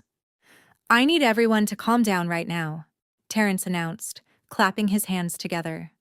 Richard, sir, I told you I have the situation completely under control. That commercial property deal I have been negotiating is closing on Friday morning. My commission alone is going to be over $80,000. I will personally write a check to that property management company and cover a full year of rent in advance. We are not getting evicted. I am the provider of this family, and I protect my own. Oh, thank God, Linda gasped, her voice thick with desperate relief. You see, Richard? I told you Terrence would save us. Exactly, Mom. Brittany chimed in, her tone returning to its usual arrogant pitch. Terrence is going to fix everything. And once we get the house secured, I am going to sue Madeline for the emotional distress she caused when she let my vehicle get repossessed. I smiled, taking a sip of my wine. They were completely insulated by their own shared delusions, but their comforting fantasy lasted exactly 12 more minutes. At precisely 4 o'clock in the afternoon, the front doorbell chimed. I watched the security feed as Richard walked to the foyer and opened the heavy oak door. A certified legal courier stood on the porch holding a thick manila envelope sealed with red tamper-proof tape. The courier asked for Richard by name, handed over the package, and walked away without another word. Richard carried the heavy envelope back into the living room. "Who is sending a certified mail?" Linda asked, her voice tightening with renewed anxiety. "Is it the eviction lawyers again?" "I do not know," Richard muttered, tearing open the thick paper. "There is no return address." Cameron and I watched in absolute silence as Richard pulled out a stack of official documents. These were the exact documents Cameron had anonymously compiled and dispatched earlier that morning. They were not from my company. They were directly from the State of Connecticut Real Estate Commission and the Financial Crimes Division. "What does it say?" Terrence asked, his voice entirely too casual. Richard did not answer immediately. He was reading the first page and I could practically hear his heart drop into his stomach. When he finally spoke, his voice was trembling with a dangerous mix of horror and violent rage. "Terrence," Richard whispered, staring at the paper, completely rigid. "Sir, I do not know what you are reading, but there has to be a clerical error. The State Board makes mistakes all the time." Richard flipped to the next page, his hands shaking violently. "This is not a clerical error, Terrence. These are bank statements. These are copies of your professional escrow accounts. It says here, you are under active investigation for subprime fraud and wire embezzlement." "No, no, no!" Linda shrieked, snatching the papers from her husband. "That is impossible. Terrence is a millionaire. He is closing a commercial deal on Friday." "There is no commercial deal, Linda," Richard roared, his voice booming with absolute fury. "Read the financial summary. He has not closed a single property in 7 months. He has been taking earnest money deposits from first-time homebuyers and transferring the cash directly into his personal checking account. He stole over $100,000 from innocent clients." Brittany let out a piercing, high-pitched scream. "Terrence, tell them this is a lie. Tell them this is a setup. Madeline probably faked these documents to frame you." But Terrence could not blame me for this.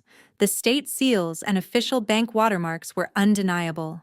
The heavy gold Rolex on his wrist suddenly felt like a pair of handcuffs.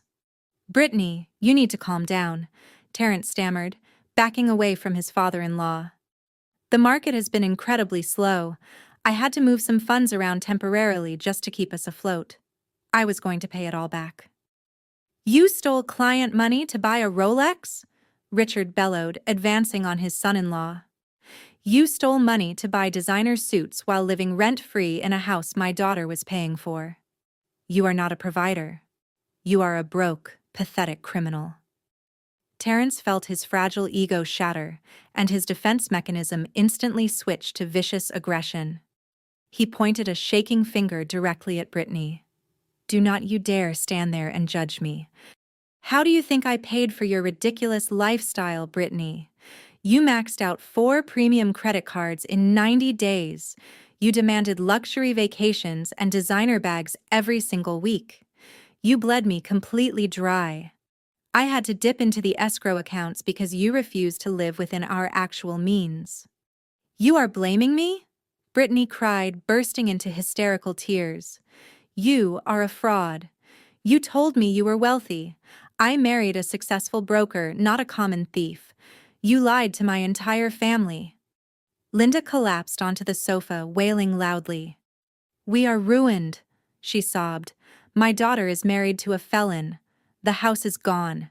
The cars are gone. We are completely destroyed. Richard grabbed Terrence by the collar of his expensive stolen suit. Get out of my house! Richard screamed, shoving the younger man toward the foyer. Get out before I call the police myself and hand you over to the Financial Crimes Unit.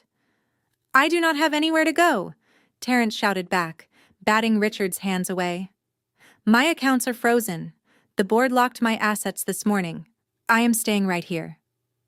The living room devolved into a massive, chaotic war zone. Richard and Terrence were screaming in each other's faces, throwing devastating insults, and blaming one another for their financial ruin.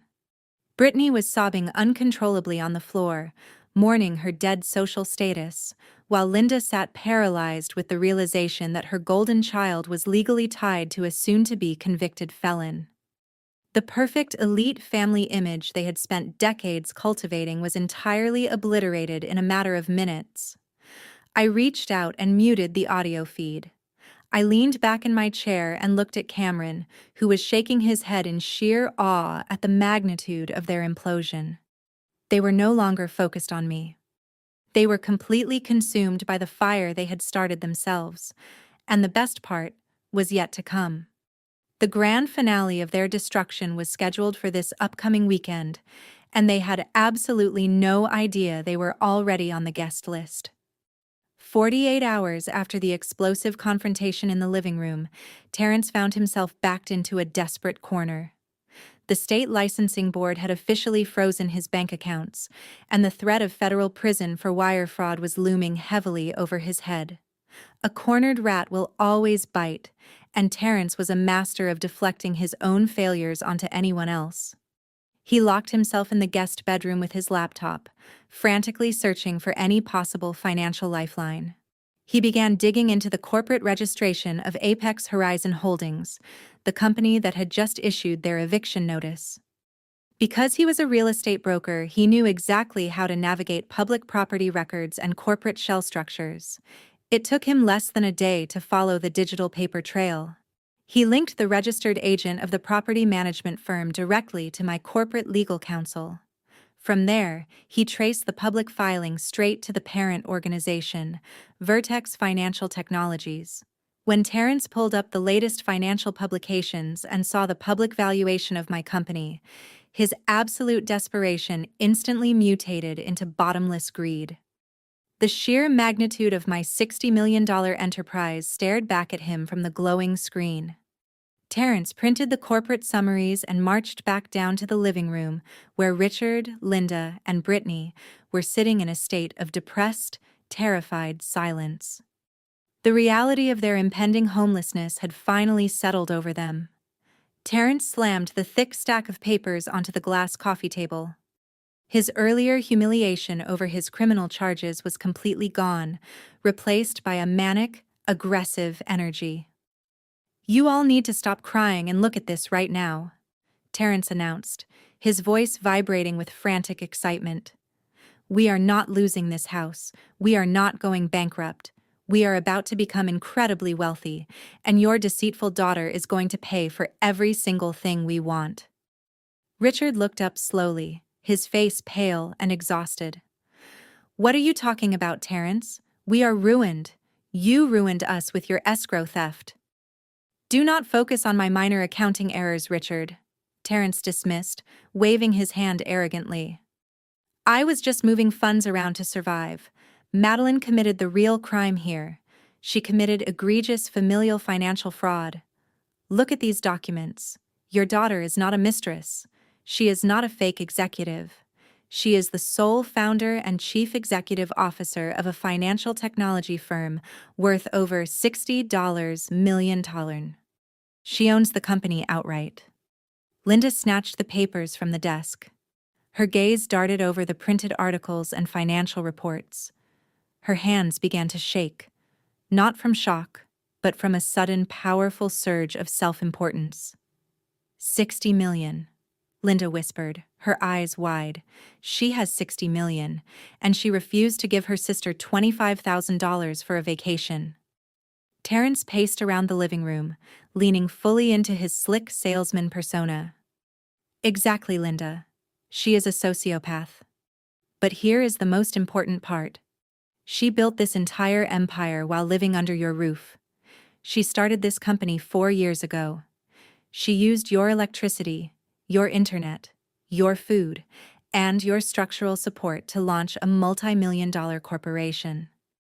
She intentionally hid this generational wealth from her own parents while watching you struggle with a foreclosure.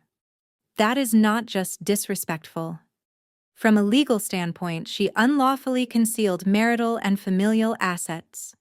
The pseudo-legal jargon Terrence was spouting was completely absurd. It held absolutely zero weight in any real court of law. But to a room full of desperate narcissists, it sounded like a golden ticket. Richard and Linda lacked any basic understanding of corporate law, so they swallowed the lie perfectly. It gave them exactly what they needed: a villain to blame and a justification for their bottomless greed. She deceived this entire family, Richard roared, slamming his fist against the armrest of the sofa. His patriarchal pride reinflated instantly. I provided the foundation for her success. I allowed her to live here rent-free so she could build this technology firm. That company was built with our resources. That money should have been used to support her parents and fund my retirement. She stole our generational wealth. Brittany stopped wiping her tears and suddenly sat up straight. Her eyes gleamed with a predatory excitement. Does this mean we can sue her, Terrence? Can we take her money and get my car back? We can do a lot more than get your car back, Brittany. Terrence smirked, adjusting his tie as if he was already a billionaire. We have the right to sue her for 50% of the entire company. We will file a massive lawsuit for financial abandonment and equitable distribution of household assets. We will threaten to drag her corporate reputation through the mud right before her company goes public. She will be terrified of the bad press. She will settle out of court and hand us a check for $30 million just to make us go away. I will manage the legal strategy myself. Linda clapped her hands together, a disturbing smile stretching across her face. Yes. We will take half of everything she owns. She owes us for the emotional distress she caused. We will buy a larger estate in Connecticut, and Terrence can use the settlement money to clear up his little misunderstanding with the real estate board. We are going to be rich, Richard. Madeline will finally serve her purpose. Sitting in my secure home office in the Hamptons, I watched the entire living room conspiracy unfold through my encrypted security feed. I leaned back in my chair and took a slow, deliberate sip of my espresso. The sheer audacity of their entitlement was breathtaking. They were literally sitting in a house they did not own, facing federal fraud charges and a looming eviction, yet they were actively plotting to steal half of a $60 million corporation based on completely fabricated legal theories. Cameron appeared on my secondary monitor, shaking his head in absolute disgust. I have seen a lot of greedy relatives in my career, Madeline Cameron noted, his voice laced with professional revulsion. But your brother-in-law takes the prize. He is trying to extort a corporate chief executive officer with the legal equivalent of monopoly money rules. If he actually files that frivolous lawsuit, I will personally have him sanctioned for malicious prosecution. Let them dream, I replied, resting my hands on my desk. Let them inflate their egos and plan their imaginary billionaire lifestyles. The higher they climb into this delusion, the harder the impact will be when they hit the concrete. Terrence thinks he is a master manipulator. He thinks he can back me into a corner with threats of bad press. What is your next move? Cameron asked, raising an eyebrow. I smiled, turning my attention back to the security feed where Terrence was happily detailing the luxury cars he planned to buy with my money. We let them make the first move, I instructed. Terrence is going to reach out to me.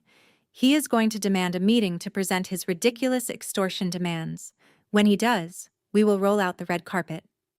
We are going to invite them to the most exclusive event of their lives, and then we are going to burn their entire world to ashes in front of an audience. The meeting took place exactly 24 hours later at a sleek glass-enclosed coffee shop in the heart of the financial district. I arrived 15 minutes early, choosing a corner booth that offered a clear view of the entrance. I sat with a pristine cup of black coffee, waiting for the rats to finally take the bait. At exactly 2 p.m., the heavy glass doors pushed open. Linda and Terrence walked in. They tried desperately to project an aura of absolute wealth and elite status, but their underlying panic was palpable. Linda wore an oversized designer trench coat, clearly trying to hide her nervous posture. Terrence strutted beside her, wearing a sharp navy blue suit that I knew he bought on a credit card he could no longer pay off. He scanned the room with a look of extreme arrogance, completely ignoring the fact that his real estate license was currently hanging by a thread. They marched over and sat down across from me without asking for permission. Linda immediately assumed her role as the deeply wounded matriarch. She placed her designer handbag on the table like a weapon. "I hope you realize how incredibly generous we are being by agreeing to meet with you today, Madeline," she began, her voice tight with suppressed rage. "Your father is still completely devastated by your deceit. You lied to us for 4 years. You hid a $60 million enterprise while watching your own family suffer. The psychological damage you inflicted on your sister is completely unforgivable." I took a slow sip of my coffee, keeping my face completely devoid of emotion. "I am not here to discuss my sister's fragile feelings, Linda. You demanded this meeting. State your business." Terrence aggressively leaned forward, placing his elbows on the table. He clearly wanted to dominate the physical space. "Let me take over from here, Linda," Terrence announced, his voice dropping into a fake authoritative corporate register.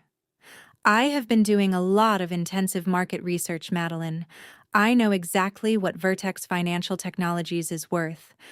I also know that you are currently preparing for a massive initial public offering next quarter. You are planning to take the company public and cash out hundreds of millions of dollars." He paused, waiting for me to look terrified. I simply stared back at him, unblinking. "I am a professional businessman, Madeline," Terrence continued, adjusting his fake Rolex to make sure the cafe lighting caught the gold bezel. "I understand how corporate acquisitions and family equity work. You built that company while living under Richard's roof. You utilized familial resources to launch a tech startup. Legally speaking, that entitles this family to a massive chunk of your equity, but because we are reasonable people, we are willing to offer you a highly discounted settlement." I tilted my head slightly. "A settlement? For what exactly?" "For financial abandonment and equitable distribution," Terrence stated confidently, using legal terms he clearly pulled from a quick internet search. "Here is our absolute ultimatum, Madeline. You are going to wire $2 million in untraceable cash into a secure offshore account by Friday. Furthermore, you are going to draft an official employment contract naming me the Chief Commercial Officer of Vertex Financial Technologies. I have the sales background and the aggressive networking skills your little tech company desperately needs to scale globally. Plus, putting me on the executive board will legitimize your brand before the initial public offering." Linda nodded enthusiastically, entirely intoxicated by the sheer delusion of his demands. "This is the absolute least you can do, Madeline.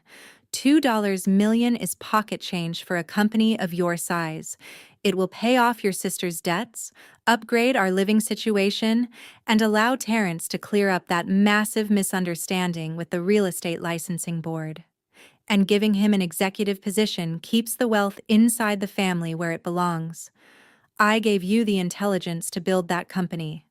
Every ounce of your success exists because I provided the foundational environment for your brain to develop. If you agree to this, we will forgive your disgusting behavior and allow you to attend family holidays again." I looked at my mother and my brother-in-law. The sheer audacity was truly mesmerizing.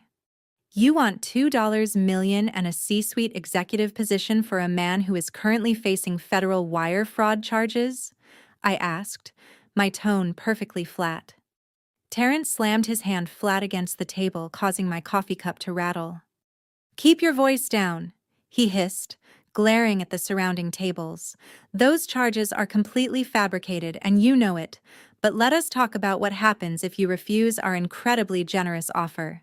If you do not wire that money and sign that employment contract, I am going to completely destroy your initial public offering." Terrence leaned in so close I could smell the stale mints on his breath.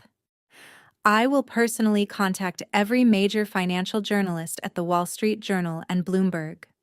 I will file an official complaint with the Securities and Exchange Commission.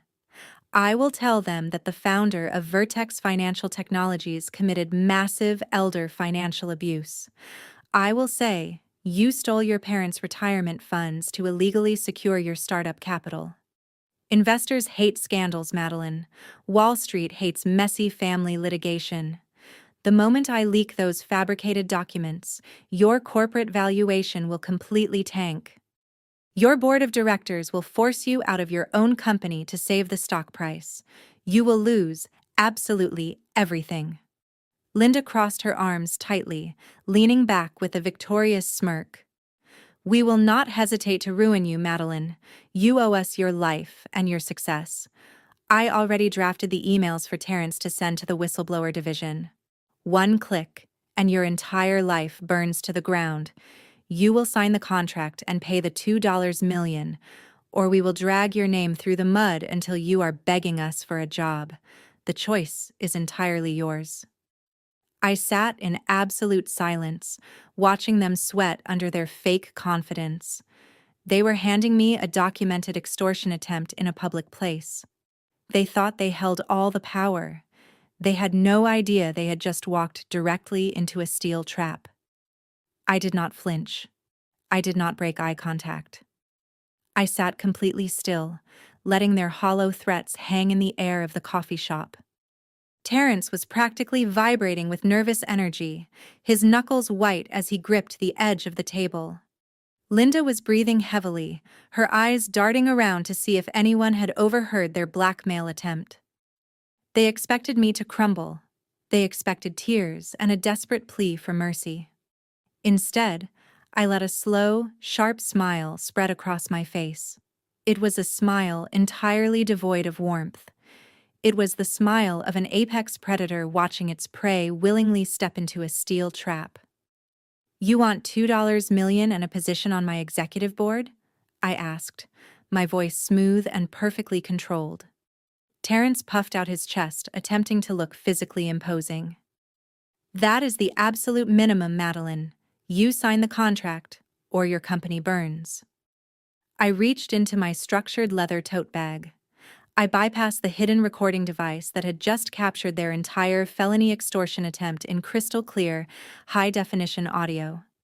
My hand wrapped around a thick, heavy envelope made of premium matte black cardstock. It was sealed with a gold wax stamp bearing the official crest of Vertex Financial Technologies. I pulled the envelope out and placed it gently onto the center of the glass table. Linda stared at the envelope as if it were a literal brick of gold. "What is that?" she demanded, her voice tight with uncontrollable greed.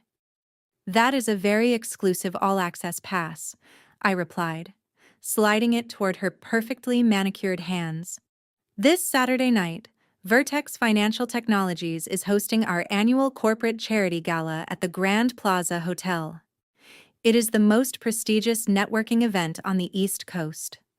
Every major venture capitalist, hedge fund manager, and Tier 1 media outlet will be in attendance. We are celebrating our upcoming initial public offering." Terrence stared at the gold wax seal, his eyes wide with profound hunger. "Why are you giving this to us?" "Because if you want to become the chief commercial officer of a $60 million enterprise, you need to be introduced to the board of directors properly," I stated effortlessly, feeding his massive delusions of grandeur. "You want the wealth, you want the status, you want to be recognized as a powerful corporate titan. Then you should claim your prize in front of an audience. Linda snatched the envelope off the table, clutching it to her chest. Are you saying you agree to our terms, Madeline? Are you finally doing the right thing for your family? I looked directly into her eyes. I am saying that we will resolve this entire situation on Saturday night. Bring Richard. Bring Brittany. Bring whatever cut-rate lawyer you want to hire. We will have a private executive suite reserved for us above the ballroom. We will sit down, and we will execute the final documents to completely sever this conflict once and for all. Everything you deserve will be handed directly to you. The sheer level of manipulation was intoxicating. I was feeding them exactly what their narcissistic brains craved. They heard the word surrender. I meant total annihilation. Terrence leaned back in the booth, crossing his arms with an expression of supreme, arrogant victory. I knew you would see reason, Madeline. You are a smart girl. You know you cannot fight a real businessman. I will have my legal counsel draft the employment contracts and the non-disclosure agreements regarding your little familial fraud. Make sure your wire transfer protocols are ready by Saturday night. We will celebrate your new reality. I assured him, my voice laced with a lethal calmness. Dress appropriately. The cameras will be everywhere.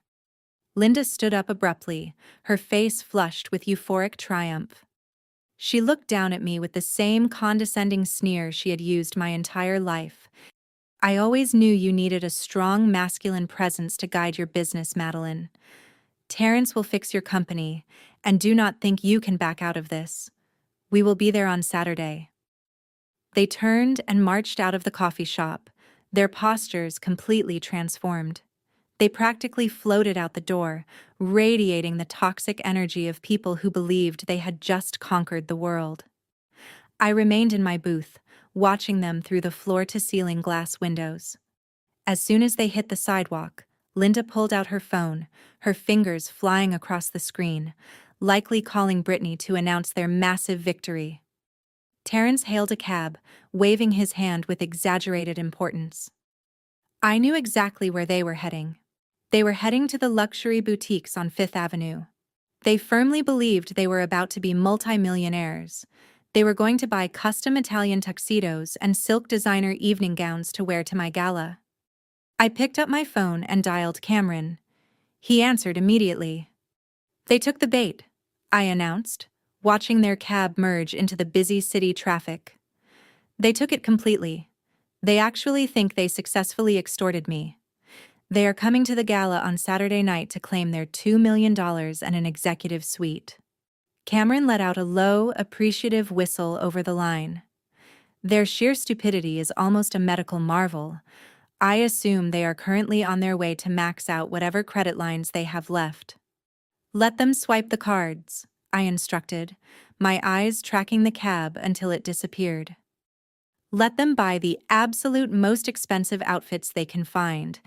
Delay the final credit freeze on Brittany's secondary accounts by exactly 48 hours. Let them dig the hole as deep as humanly possible. I want them walking into my gala wearing $20,000 worth of clothing they can never pay for. It is the perfect setup. Cameron agreed, the sound of his keyboard clicking rapidly in the background. The local authorities have already confirmed the arrest warrant for Terrence based on our embezzlement evidence. The Financial Crimes Unit is fully briefed. We have plainclothes officers ready to integrate with your private security detail at the Grand Plaza Hotel. Make sure the eviction notice for the Connecticut house is finalized and printed on heavy premium paper, I ordered, picking up my coffee cup. I am going to hand it to my father personally. I want the cameras rolling when they realize the trap has snapped shut. We have a completely airtight operation, Madeline, Cameron assured me. By Sunday morning, Terrence will be sitting in a federal holding cell. Brittany will be entirely bankrupt, and your parents will be officially homeless. They wanted to play high-stakes corporate warfare. We are going to show them how the house always wins. I ended the call and took a final sip of my coffee. The bitter dark roast tasted absolutely exquisite. I had endured decades of psychological abuse, endless financial exploitation, and profound emotional cruelty. They thought they had finally broken me. They thought they had backed me into a corner with their pathetic little blackmail scheme. They were about to walk into a room filled with the most powerful people on the eastern seaboard. They were going to demand a throne. Instead, I was going to hand them a prison sentence and a total financial execution. The stage was perfectly set. The invitations were delivered. The gates of hell were officially open, and my family was sprinting inside with a massive smile. The Grand Plaza Hotel was a fortress of gilded opulence on Saturday night. Crystal chandeliers the size of small vehicles cast a brilliant golden light across the grand ballroom. A symphony orchestra played softly in the corner, while the absolute elite of the East Coast financial sector mingled over imported caviar and vintage champagne. I stood behind the one-way glass of the mezzanine executive suite, looking down at the massive crowd. My earpiece buzzed with a quiet update from my head of security. The targets had officially entered the building. I watched the main entrance monitors as my family strode through the heavy brass doors. They had absolutely outdone themselves in the worst possible way. They stepped out of a rented stretch limousine that I knew, for a fact, Terrence had put on a premium credit card that was literally hours away from being permanently frozen. Brittany was wearing an obscenely flashy sequined evening gown that screamed desperation rather than elegance. Linda was draped in heavy jewelry, holding her head impossibly high, as if she were royalty gracing the peasants with her presence. Richard wore a stiff tuxedo, attempting to project the image of a seasoned corporate patriarch. Terrence flanked them, wearing a custom-tailored velvet jacket, shooting his cuffs to proudly display his fraudulent gold Rolex. They walked into the gala with the toxic, unearned confidence of people who believed they had just successfully blackmailed a multi-million-dollar enterprise. They had no idea they were walking directly into a perfectly synchronized financial slaughterhouse. As they descended the grand staircase into the main ballroom, their greed became visibly intoxicating. Linda's eyes darted hungrily across the room, taking in the ice sculptures, the towering floral arrangements, and the presence of prominent Wall Street executives. Instead of feeling intimidated by the sheer magnitude of the wealth surrounding them, their narcissistic delusions simply absorbed it. In their minds, this entire empire was already theirs. They believed they were the rightful owners of my success. I watched through the camera feed as Terrence immediately began asserting his imaginary authority. He flagged down a passing waiter, snapping his fingers aggressively in the young man's face. The waiter stopped, offering a silver tray of premium champagne flutes. Terrence picked up a glass, inspected it with a theatrical sneer, and shoved it back onto the tray so roughly that the liquid spilled over the edge. "Bring me the reserve bottles," Terrence ordered, his voice booming loudly enough to draw annoyed glances from a nearby group of hedge fund managers. "Do not serve me this standard trash. I am joining the executive board of this company tonight. I expect top-tier service from the staff. Move quickly before I have you written up." The waiter maintained his professional composure, nodded silently, and walked away. Brittany immediately chimed in, leaning against Terrence and laughing loudly. "You really have to train the staff here better, Terrence," she mocked, deliberately dropping her designer clutch onto a pristine cocktail table and expecting another server to pick it up for her. "Madeline clearly has no idea how to manage high-end hospitality. It is a good thing we are here to take over. This place needs a complete overhaul." Richard and Linda were busy attempting to network with a circle of venture capitalists near the ice sculpture. I tuned into their audio feed via the ballroom security microphones. Richard was enthusiastically shaking hands, presenting himself as the brilliant mind behind my company. "Yes, my daughter Madeline is the founder," Richard boasted loudly to a completely bewildered investment banker. "But of course, she utilized my business acumen to get the operation off the ground. We are stepping in tonight to restructure her executive team. My son-in-law Terrence is taking over the commercial division." We are going to bring some real masculine leadership to this firm before the initial public offering. The investment banker offered a tight, uncomfortable smile and quickly excused himself, clearly recognizing the profound lack of professionalism radiating from my father. They were embarrassing themselves on a spectacular level, but their egos blinded them to the reality of the room. After severely alienating several groups of industry professionals, the family decided it was time to find me. They wanted to corner me before the main event. They wanted to gloat. I watched them march across the ballroom floor, heading directly toward the VIP velvet ropes that guarded the perimeter of the main presentation stage. Linda pointed her manicured finger toward the heavily guarded access point. "She's probably hiding back there, completely terrified," Linda announced to her husband. "Let us go collect our $2 million wire transfer and get that employment contract signed.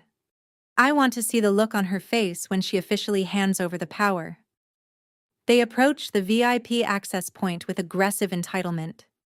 Terrence took the lead, attempting to push right past the thick velvet ropes. He did not even bother to look at the massive private security guards flanking the entrance. "Step aside, gentlemen," Terrence commanded, waving his hand dismissively. "We are the VIP guests of honor. I am the incoming chief commercial officer. We are here for our private meeting with Madeline." Two heavily built security contractors immediately stepped forward, forming an impenetrable human wall of solid muscle and tailored black suits. They did not speak. They simply crossed their arms and stared down at Terrence. "Did you not hear me?" Terrence snapped, his voice rising in anger as his fragile ego was challenged in front of his wife. "I said move out of the way. We are executives. We belong back there." The head of security, a towering man named David, looked Terrence dead in the eyes. "I am sorry, sir," David stated, his voice a low, freezing rumble. "This area is strictly off-limits to general attendees.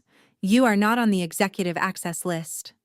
Brittany pushed her way to the front, her face flushed with hysterical indignation. "Do you have any idea who we are?"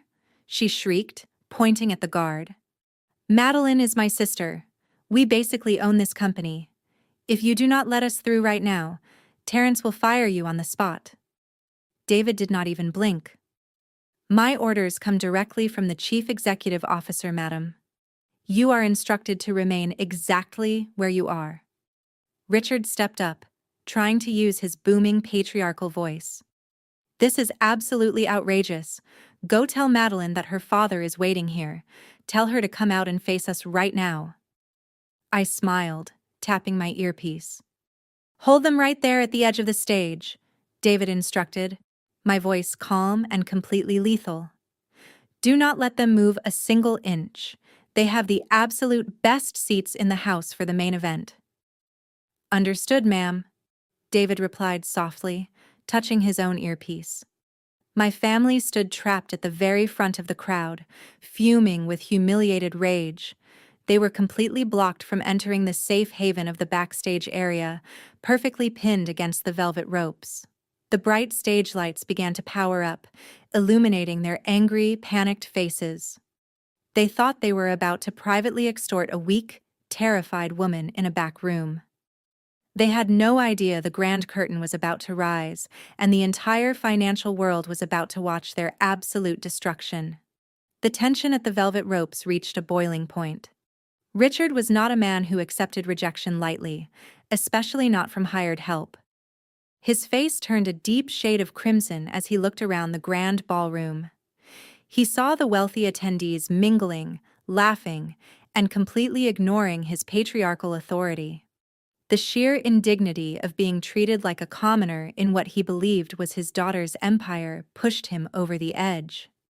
He spotted a secondary podium set up just a few yards away from the VIP ropes, intended for the charity auction announcements later in the evening.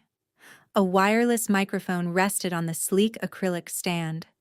Richard forcefully shoved his way past a group of startled hedge fund managers and marched directly toward it. Linda followed closely behind him, a smug smile stretching across her face. She firmly believed her husband was about to take absolute control of the room and demand the respect their family deserved. Terrence and Brittany watched with eager anticipation, entirely convinced that Richard was about to publicly secure their $2 million extortion payment. Richard grabbed the microphone and tapped it aggressively. The sharp thud echoed through the massive ballroom speakers, instantly silencing the symphony orchestra and halting every conversation in the room.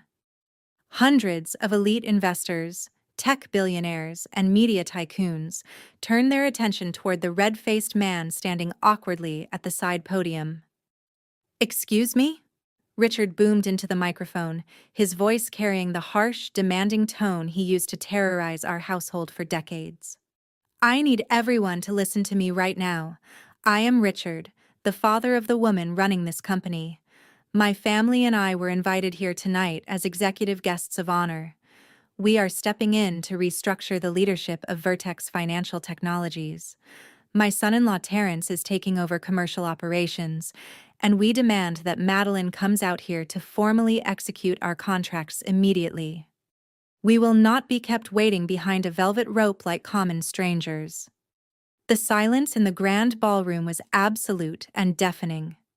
The billionaires and venture capitalists stared at Richard not with awe or respect, but with profound clinical bewilderment. They looked at his outdated tuxedo. They looked at Linda's cheap, flashy jewelry.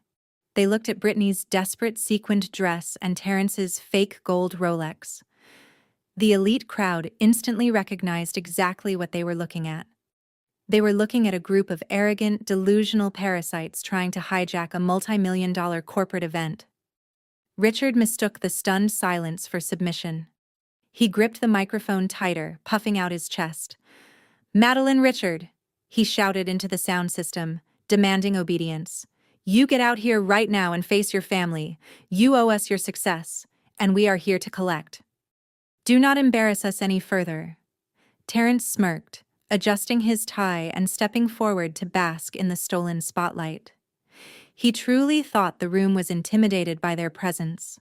Then, the entire atmosphere of the ballroom shifted in a fraction of a second. The main stage lights suddenly went completely black, plunging the front of the room into darkness. A low, resonant bass note vibrated through the floorboards, shaking the crystal champagne flutes on the cocktail tables. The massive panoramic LED screens, spanning the entire width of the main stage, flared to life with blinding brilliance. A sleek, high-definition visualization of the Vertex Financial Technologies logo materialized on the screens, rotating above real-time global market data. The visual display was a breathtaking demonstration of absolute corporate dominance. The audio feed from Richard's microphone was abruptly and forcefully severed by the main control booth. He tapped it frantically, but only dead silence responded. His artificial power was instantly terminated. A new voice sliced through the pristine acoustic system of the ballroom. It was calm, lethal, and completely authoritative. "Ladies and gentlemen," Cameron announced, his voice echoing from the hidden stage speakers. Cameron stepped out from the shadows of the stage wings and walked directly into the center spotlight. He wore a flawless, bespoke midnight blue suit. He projected the ruthless, polished energy of a man who destroyed corporate empires before breakfast. He completely ignored Richard and my family, leaving them standing in the dark periphery like discarded trash. Cameron addressed the sea of elite investors with a charismatic, predatory smile. "Tonight, we are not just celebrating the unprecedented growth of Vertex Financial Technologies," Cameron declared, looking across the ocean of wealthy attendees. "We are celebrating the visionary mind that built this $60 million enterprise from the ground up entirely on her own. She disrupted the global financial sector. She revolutionized cybersecurity. And she did it all without a single drop of outside help." The crowd erupted into spontaneous, eager applause. The venture capitalists and hedge fund managers leaned forward, hanging on his every word. Richard, Linda, Brittany, and Terrence stood frozen behind the velvet ropes, their faces draining of all color. The terrifying reality of the situation was finally beginning to penetrate their narcissistic delusions. It is my profound honor to introduce the sole founder, the visionary, and the chief executive officer of Vertex Financial Technologies, Cameron announced, raising his hand toward the center of the massive LED display. Please welcome Madeline. The screens parted mechanically, sliding open to reveal the center stage. The spotlight shifted instantly. I stepped out into the blinding light. I did not look like the broken, exhausted accountant they had kicked out into the rain. I wore a tailored crimson power dress that commanded absolute respect. My hair was impeccably styled, and my posture radiated the untouchable confidence of a self-made titan. I walked to the center of the stage, the heels of my designer shoes clicking rhythmically against the polished floorboards. The entire grand ballroom exploded.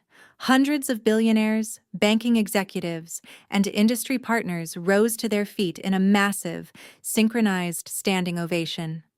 The applause was deafening, shaking the very foundation of the hotel. They were clapping for me. They were honoring my genius, my resilience, and my absolute power. I stood at the podium and let the roaring applause wash over me.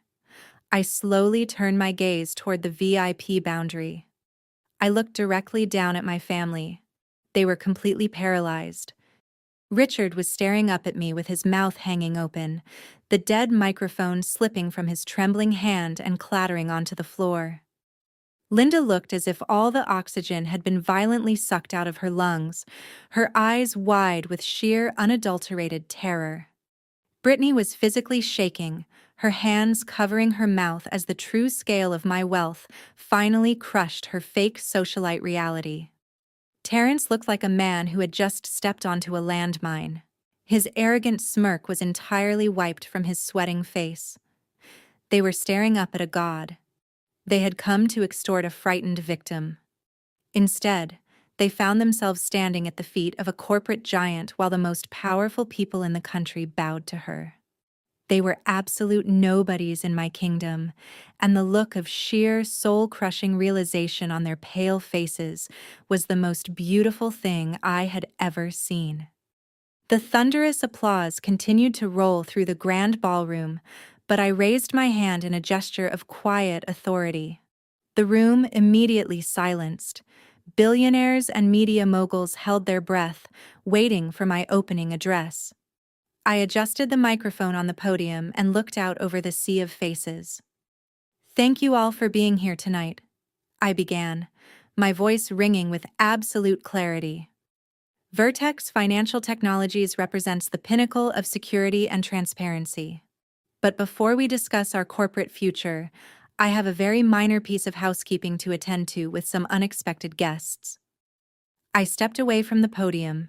The spotlight followed me as I descended the velvet-lined stairs of the main stage. The crowd parted respectfully, creating a wide path directly toward the VIP boundary. Cameron walked exactly one step behind me, holding a sleek black leather portfolio. As I approached the velvet ropes, David and his security team stepped back just enough to give me direct access to my family. They looked entirely pathetic. The arrogant glow they had carried into the hotel was completely extinguished. Richard tried to swallow, but his throat was visibly dry. He looked at the floor, then up at the towering security guards, then finally at me. "Madeline," he croaked, his voice shaking uncontrollably. "Madeline, what is this? What is going on?" Linda grabbed the velvet rope, her knuckles white. "Sweetheart," she whispered, attempting to force a terrified, trembling smile onto her face. "You look absolutely stunning. We knew it. We always knew you were destined for greatness. We are so proud of our daughter." I did not smile back. I did not soften my gaze. I looked at the woman who had demanded I drain my life savings for a vacation, and I felt nothing but supreme, clinical disgust. "Do not ever call me your daughter again, Linda," I stated, my voice low but carrying enough acoustic weight that the nearby hedge fund managers could hear every single word. You lost the right to use that title the moment you threw me out into a freezing storm and told me I was dead weight. Brittany shrunk back behind Terrence, trying to make herself invisible in her cheap sequined dress. Terrence was sweating profusely, his eyes darting toward the exit doors as if calculating his chances of escaping the building. I held out my hand. Cameron placed the black leather portfolio into my palm. I opened it and pulled out a heavy cream-colored document embossed with the official seal of the State of Connecticut Housing Authority. I held the document out toward my father. "Take it, Richard," I commanded. Richard raised a shaking hand and took the thick paper. He stared at the bold black letters printed across the top. "That is an official and immediate eviction notice," I announced, ensuring my voice carried to the surrounding crowd. "It is completely legally binding and effectively terminates your occupancy at the Connecticut estate. You have exactly 48 hours to remove your personal belongings from my property. If you leave so much as a single scratch on the hardwood floors, my corporate attorneys will sue you for property damage." Linda let out a strangled gasp, clutching her heavy fake jewelry. "Madeline, you cannot do this in front of all these people. You are humiliating us. We are a respectable family. We are high society." "You are a complete fraud, Linda," I corrected her, stepping closer so she could fully absorb her destruction. "You are not high society. You are a bankrupt tenant who has been living on my charity for the past 4 years." The surrounding executives began to whisper among themselves, pointing at my parents. The social execution was happening in real time. "Let us clear the air and tell your venture capitalist friends the truth," I continued, projecting my voice effortlessly. 4 years ago, Richard destroyed your family finances with terrible investments. The bank foreclosed on your precious suburban mansion. You were weeks away from living in a motel. You were terrified that your country club friends would find out you were broke. So, my holding company, Apex Horizon, stepped in. I bought the deed from the bank in cash. I allowed you to stay there, and I subsidized 80% of your rent just to protect your fragile, pathetic egos. Richard stared at the eviction notice, a single bead of sweat rolling down his forehead. He could not speak. His entire identity as a successful provider was being publicly slaughtered. "For 4 years, I paid for the roof over your head," I told them, my eyes locked onto Richard's defeated face. "I paid the property taxes. I paid the maintenance fees. I paid the landscaping bills so Linda could host her garden parties and pretend she was wealthy. I dressed in cheap clothes and pretended to be a struggling accountant because I knew if you discovered my actual net worth, you would bleed me dry. I hid a $60 million enterprise just to survive your endless greed." Brittany finally found her voice, though it was weak and trembling. "You lied to us, Madeline. You made us think you were a failure." "No, Brittany," I replied, turning my freezing gaze to my sister. "I simply let you believe what you desperately wanted to believe. You needed me to be a failure so you could feel superior. You needed someone to look down on. You maxed out credit cards and leased a luxury Porsche you could not afford, all while mocking the very person who was secretly keeping you off the streets." Linda reached out over the velvet rope, trying to grab my arm. "Madeline, please," she begged, tears ruining her heavy makeup. "We made a mistake. We were stressed. We did not mean what we said the other night. We love you. We are family. You cannot throw us out into the street. We have nowhere to go." "You have the $2 million extortion payment you came here to collect," I reminded her loudly. "Oh wait, that was a completely fabricated delusion constructed by your fraudulent son-in-law. You came to my corporate gala tonight expecting to blackmail a helpless victim. You walked in here intending to steal my equity and demand a seat on my board of directors. You thought you were the apex predators." I leaned in close enough for Linda to see her own terrified reflection in my eyes. You are not predators, Linda. You are parasites. And I am officially cutting off the host body. The eviction stands. You will vacate the premises by Monday morning, or the county sheriff will physically drag you out onto the curb. Richard crumpled the eviction notice in his fist, his chest heaving with defeated rage. You planned this, he hissed. You brought us here just to destroy us in front of these people. I brought you here to show you exactly what a real failure looks like, I stated, my voice ringing with finality. It looks exactly like you, Richard. I took a step back, adjusting my crimson dress and handing the empty portfolio back to Cameron.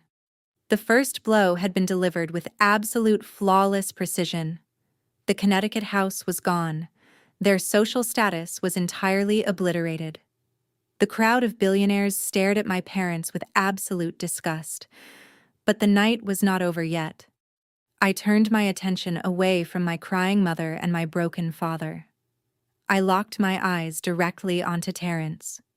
The smooth-talking real estate scammer was currently shifting his weight nervously, looking incredibly pale. He tried to swallow, but his throat was clearly completely dry. His Adam's apple bobbed aggressively above his tight collar.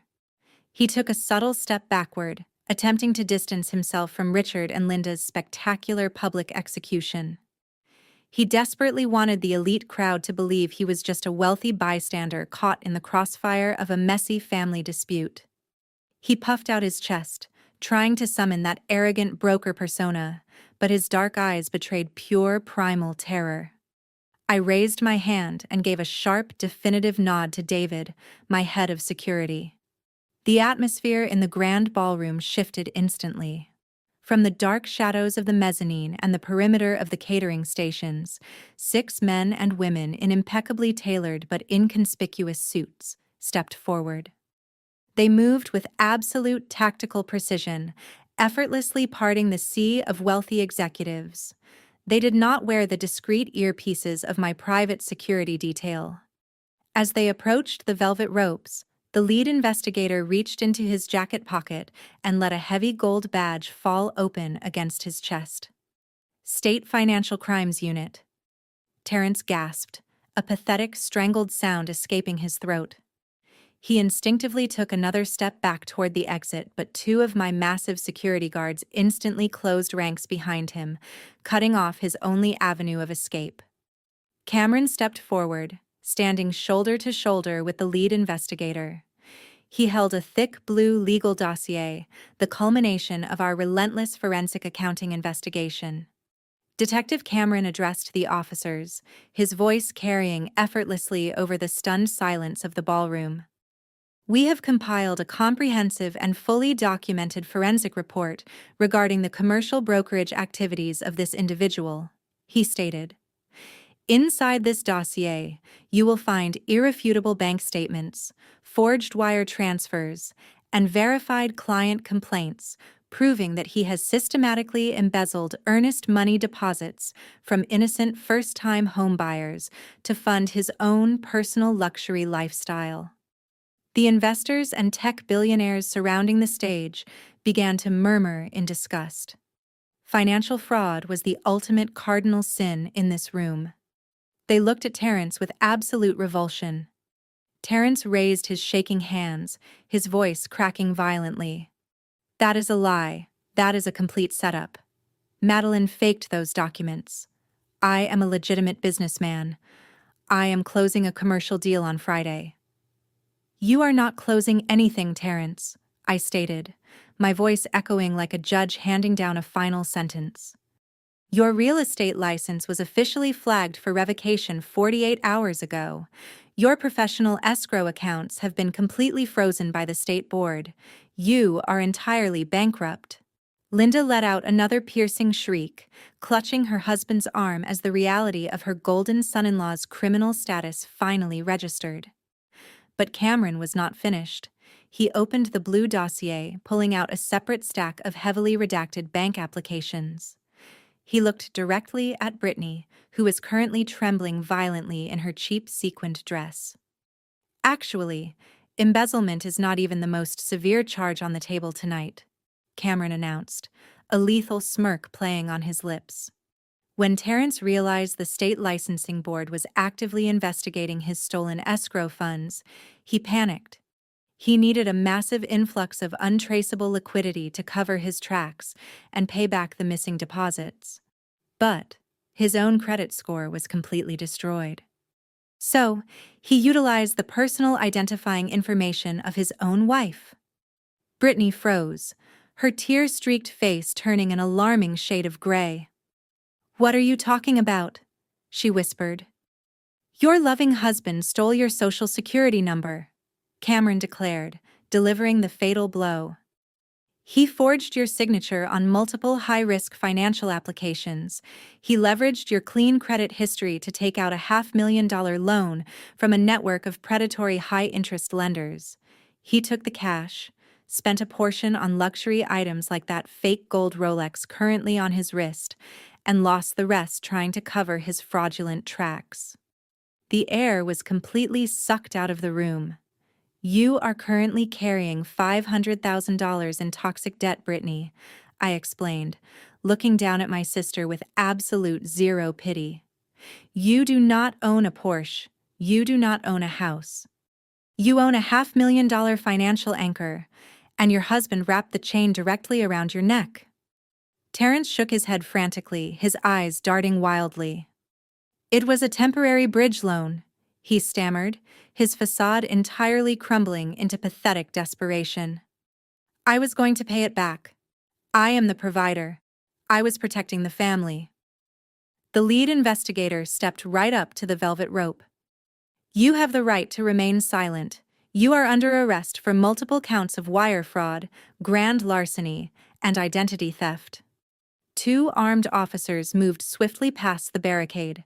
They grabbed Terrence by the arms, spinning him around roughly. The heavy metallic click of steel handcuffs snapping shut echoed sharply across the quiet ballroom. Terrence did not fight back. His shoulders slumped, his head hanging low as the officers marched him away in front of the most powerful financial titans in the country. The fake gold Rolex clinked uselessly against the cold steel of the handcuffs. Brittany watched her husband being marched toward the exit. The monumental weight of her destruction finally crashed down on her fragile, narcissistic reality. She had no car. She had no house. Her husband was a felon heading to federal prison.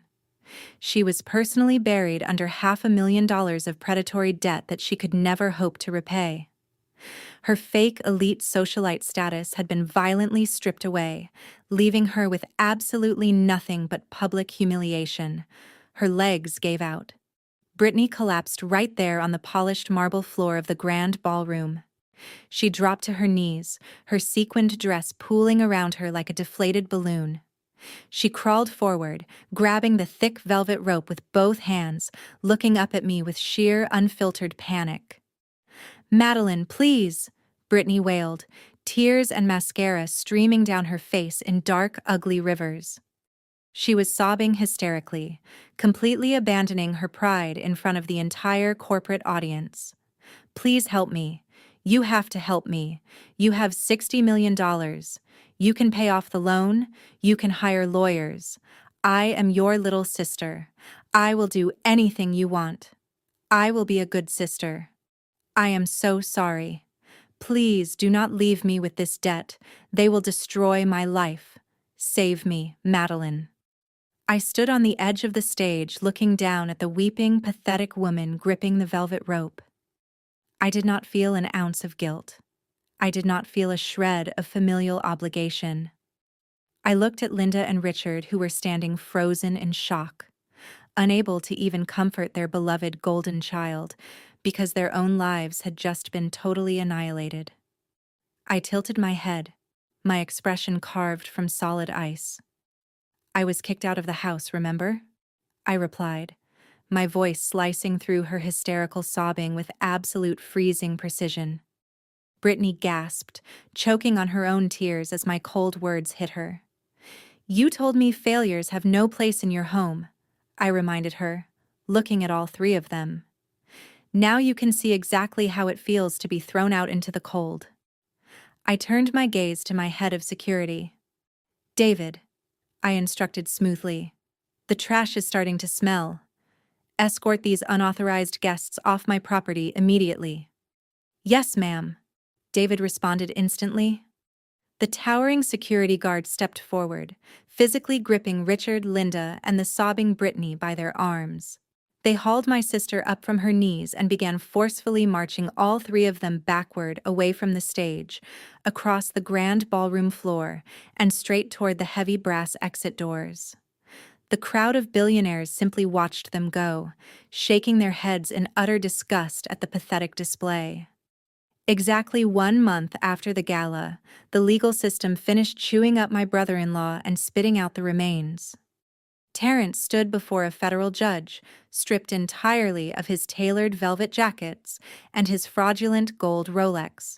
He wore a standard-issue bright orange jumpsuit, his wrists shackled firmly to his waist. The prosecution presented the massive mountain of evidence Cameron and the Financial Crimes Unit had meticulously compiled. The stolen earnest money deposits, the wire fraud, and the egregious identity theft against his own wife left the defense attorney with absolutely nothing to argue. Terrence tried to use his slick salesman charm on the judge, begging for leniency and claiming he was just an ambitious provider caught in a bad real estate market. The judge did not buy a single word of his pathetic narrative. Terrence was sentenced to 84 months in a federal penitentiary with no possibility of early parole. He was additionally ordered to pay full restitution to the clients he had scammed. As the armed bailiffs escorted him out of the courtroom, he looked back at the gallery. He was searching for a sympathetic face, but found absolutely no one. His grand illusion of being a powerful, multi-million-dollar real estate broker was permanently buried behind thick iron bars and cold concrete walls. Brittany did not attend her husband's sentencing hearing because she was far too busy fighting her own catastrophic battle for basic survival. The $500,000 debt Terrence had fraudulently anchored to her name was completely insurmountable. The aggressive lenders relentlessly pursued their collections, freezing her personal bank accounts and seizing whatever liquid assets she had left. Brittany was forced to file for Chapter 7 bankruptcy, completely destroying her credit profile for the next 10 years. She had to sell all her designer handbags, her expensive shoes, and her luxury jewelry just to afford a bottom-tier bankruptcy lawyer. The golden child who had once screamed at me for not paying her Porsche loan was now taking the public city bus. To meet the minimum requirements of her court-ordered repayment plan, Brittany had to secure immediate employment. Having zero marketable skills and a massive gap in her resume, she was rejected from every corporate office she applied to. She eventually secured a job working the graveyard shift at a local 24-hour convenience store. The girl who once mocked my accounting career now spent her nights standing behind a scratched plexiglass counter, wearing a stiff polyester uniform shirt and scanning cheap energy drinks for truck drivers. The sheer humiliation of her new reality completely broke her narcissistic spirit, especially when her former country club friends occasionally walked in to buy gasoline and pretended not to recognize her. My parents fared no better in the aftermath of their spectacular public execution. True to my absolute word, the eviction notice was enforced with flawless legal precision. On a freezing Monday morning, the county sheriff arrived at the Connecticut estate. Richard and Linda were given exactly 30 minutes to gather their remaining personal belongings before the heavy oak doors were permanently locked. They were physically escorted off the heavily manicured property they had falsely claimed as their own for years. With no savings, no retirement funds, and their credit completely ruined by their previous undisclosed foreclosure, they had virtually zero housing options.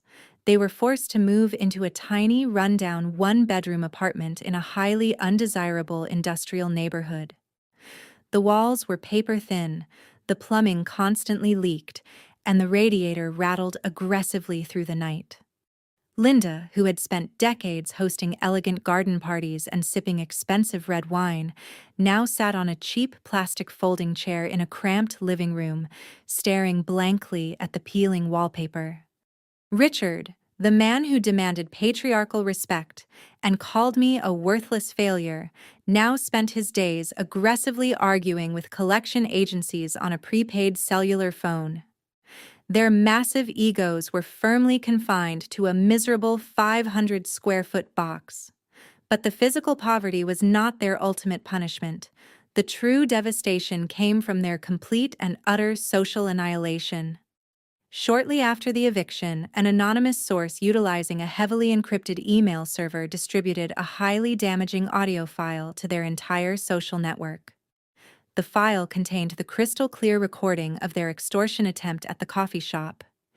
Every single member of their prestigious country club, every aunt, every uncle, and every distant cousin received the unedited audio clip. They heard Linda arrogantly demanding $2 million. They heard Richard's complicit silence. They heard the raw, vicious greed as my family attempted to blackmail their own daughter while plotting her company. The fallout was instantaneous and absolutely merciless. My parents were formally expelled from their country club by a unanimous vote of the board. Their longtime affluent friends immediately blocked their phone numbers. The extended family created a new group chat specifically excluding them, refusing to invite them to any future holiday gatherings or weddings. When Linda tried to attend a Sunday service at her local church, the congregation actively avoided her, whispering and pointing as she walked down the aisle. The pristine elite reputation they had spent a lifetime carefully cultivating was entirely reduced to ash. They were universally recognized as toxic, greedy parasites who would betray their own flesh and blood for a payout. They had absolutely nobody left to manipulate and nobody left to blame but themselves. They were entirely alone, trapped in a prison of their own making. The ocean breeze swept across the expansive teakwood balcony of my Hamptons estate, carrying the crisp scent of salt water and absolute victory. It was a flawless Friday evening. Inside the massive glass-walled living room, my executive team was celebrating. The soft ambient lighting reflected off the imported Italian marble floors, and the sound of clinking crystal champagne flutes echoed through the pristine acoustic architecture. I stood alone by the glass railing, looking out at the dark, churning waters of the Atlantic Ocean. The violent storm that had defined my life for 33 years was officially over. The sky above was perfectly clear. Cameron stepped out onto the balcony, holding 2 glasses of vintage Dom Perignon. He wore a sharp charcoal suit, his face radiating the exhausted but euphoric energy of a man who had just conquered Wall Street. He handed me a delicate crystal flute and leaned against the railing next to me. "The final numbers just came in from the underwriting syndicate," Cameron announced, his voice carrying a deep, resonant satisfaction. "The initial public offering was a monumental success, Madeline. Institutional investors oversubscribed the allocation by 400% during the International Roadshow. As we stood on the balcony and rang the bell announcing the opening of trading on the New York Stock Exchange this morning, our shares opened at 42. They closed just 10 minutes ago at 89 per share. Vertex Financial Technologies is no longer a $60 million company."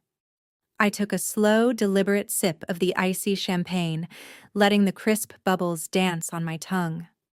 "What is the new market capitalization?" I asked, keeping my gaze fixed on the horizon. Cameron smiled a sharp, predatory grin that perfectly matched the magnitude of our achievement. $750 million. You are officially 3/4 of the way to becoming a billionaire in liquid assets and corporate equity. The financial media is already calling it the most aggressive and brilliant market debut of the fiscal year. We completely crushed their projections and shattered every industry expectation. $750 million. I let the massive numbers settle into my mind. It was a fortress of untouchable wealth. It was the ultimate barrier between me and the pathetic parasites who shared my bloodline. I had spent my entire youth shrinking myself to fit into their narrow, toxic boxes. I had endured their endless psychological abuse, their relentless financial exploitation, and their horrific favoritism. They had kicked me out into the freezing rain, expecting me to crawl back on my hands and knees begging for their validation. Instead, I had built an empire that eclipsed their wildest narcissistic delusions. My thoughts were abruptly interrupted by a sharp buzzing sound. Resting on the tempered glass patio table behind me was the cheap decoy phone I had used to maintain my fake accountant persona. I had kept it powered on for the past month purely out of clinical curiosity, wanting to monitor the final death throes of my former family. The screen illuminated the dark balcony, casting a harsh, artificial glare against the elegant teak wood furniture. I walked over and picked up the device. A text message had just arrived from a number I had not bothered to save in my contacts, but I knew exactly who it was. It was Linda. The message preview scrolled slowly across the cracked screen. "Madeline, please. I am begging you. The apartment is freezing and the landlord is threatening to cut the power. Richard cannot find work anywhere because his background check is ruined. Brittany is crying every night before her graveyard shift at the gas station. We have absolutely nothing left. We are starving. I carried you for 9 months, Madeline. You owe me your life. Please forgive your mother. We are family. We need you." I stared at the glowing digital text. 4 years ago, those manipulative words would have triggered a massive panic attack. They would have activated decades of deeply ingrained emotional programming, compelling me to empty my bank accounts to save them from their own catastrophic failures. I would have rushed to their side, apologizing for boundaries I had every right to set. I would have let them bleed me dry all over again, but standing there, bathed in the soft, luxurious light of a $750 million victory, I felt absolutely nothing. There was no anger pulsing through my veins. There was no residual grief weighing down my chest. There was no lingering trauma clouding my judgment. There was only a profound, clinical emptiness. Looking at Linda's desperate plea felt exactly like looking at a piece of discarded trash on the sidewalk. It simply did not matter to me anymore. They were not my family. They never were. They were just a biological accident that I had finally managed to surgically remove from my life. I did not type a response. I did not offer them a single syllable of closure or a final dramatic farewell. They did not deserve my words. They did not deserve my anger. They deserved exactly what they had given me for 33 years.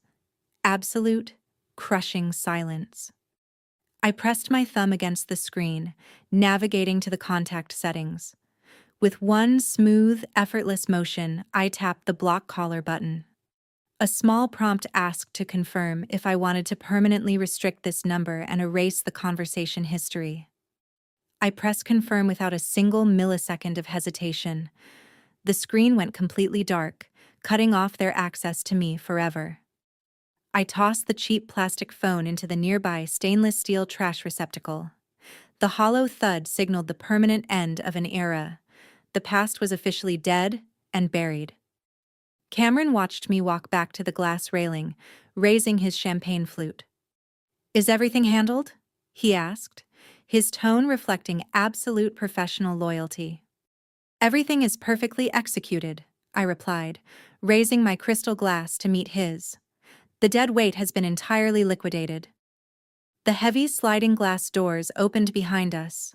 The core executive team of Vertex Financial Technologies stepped out onto the expansive balcony.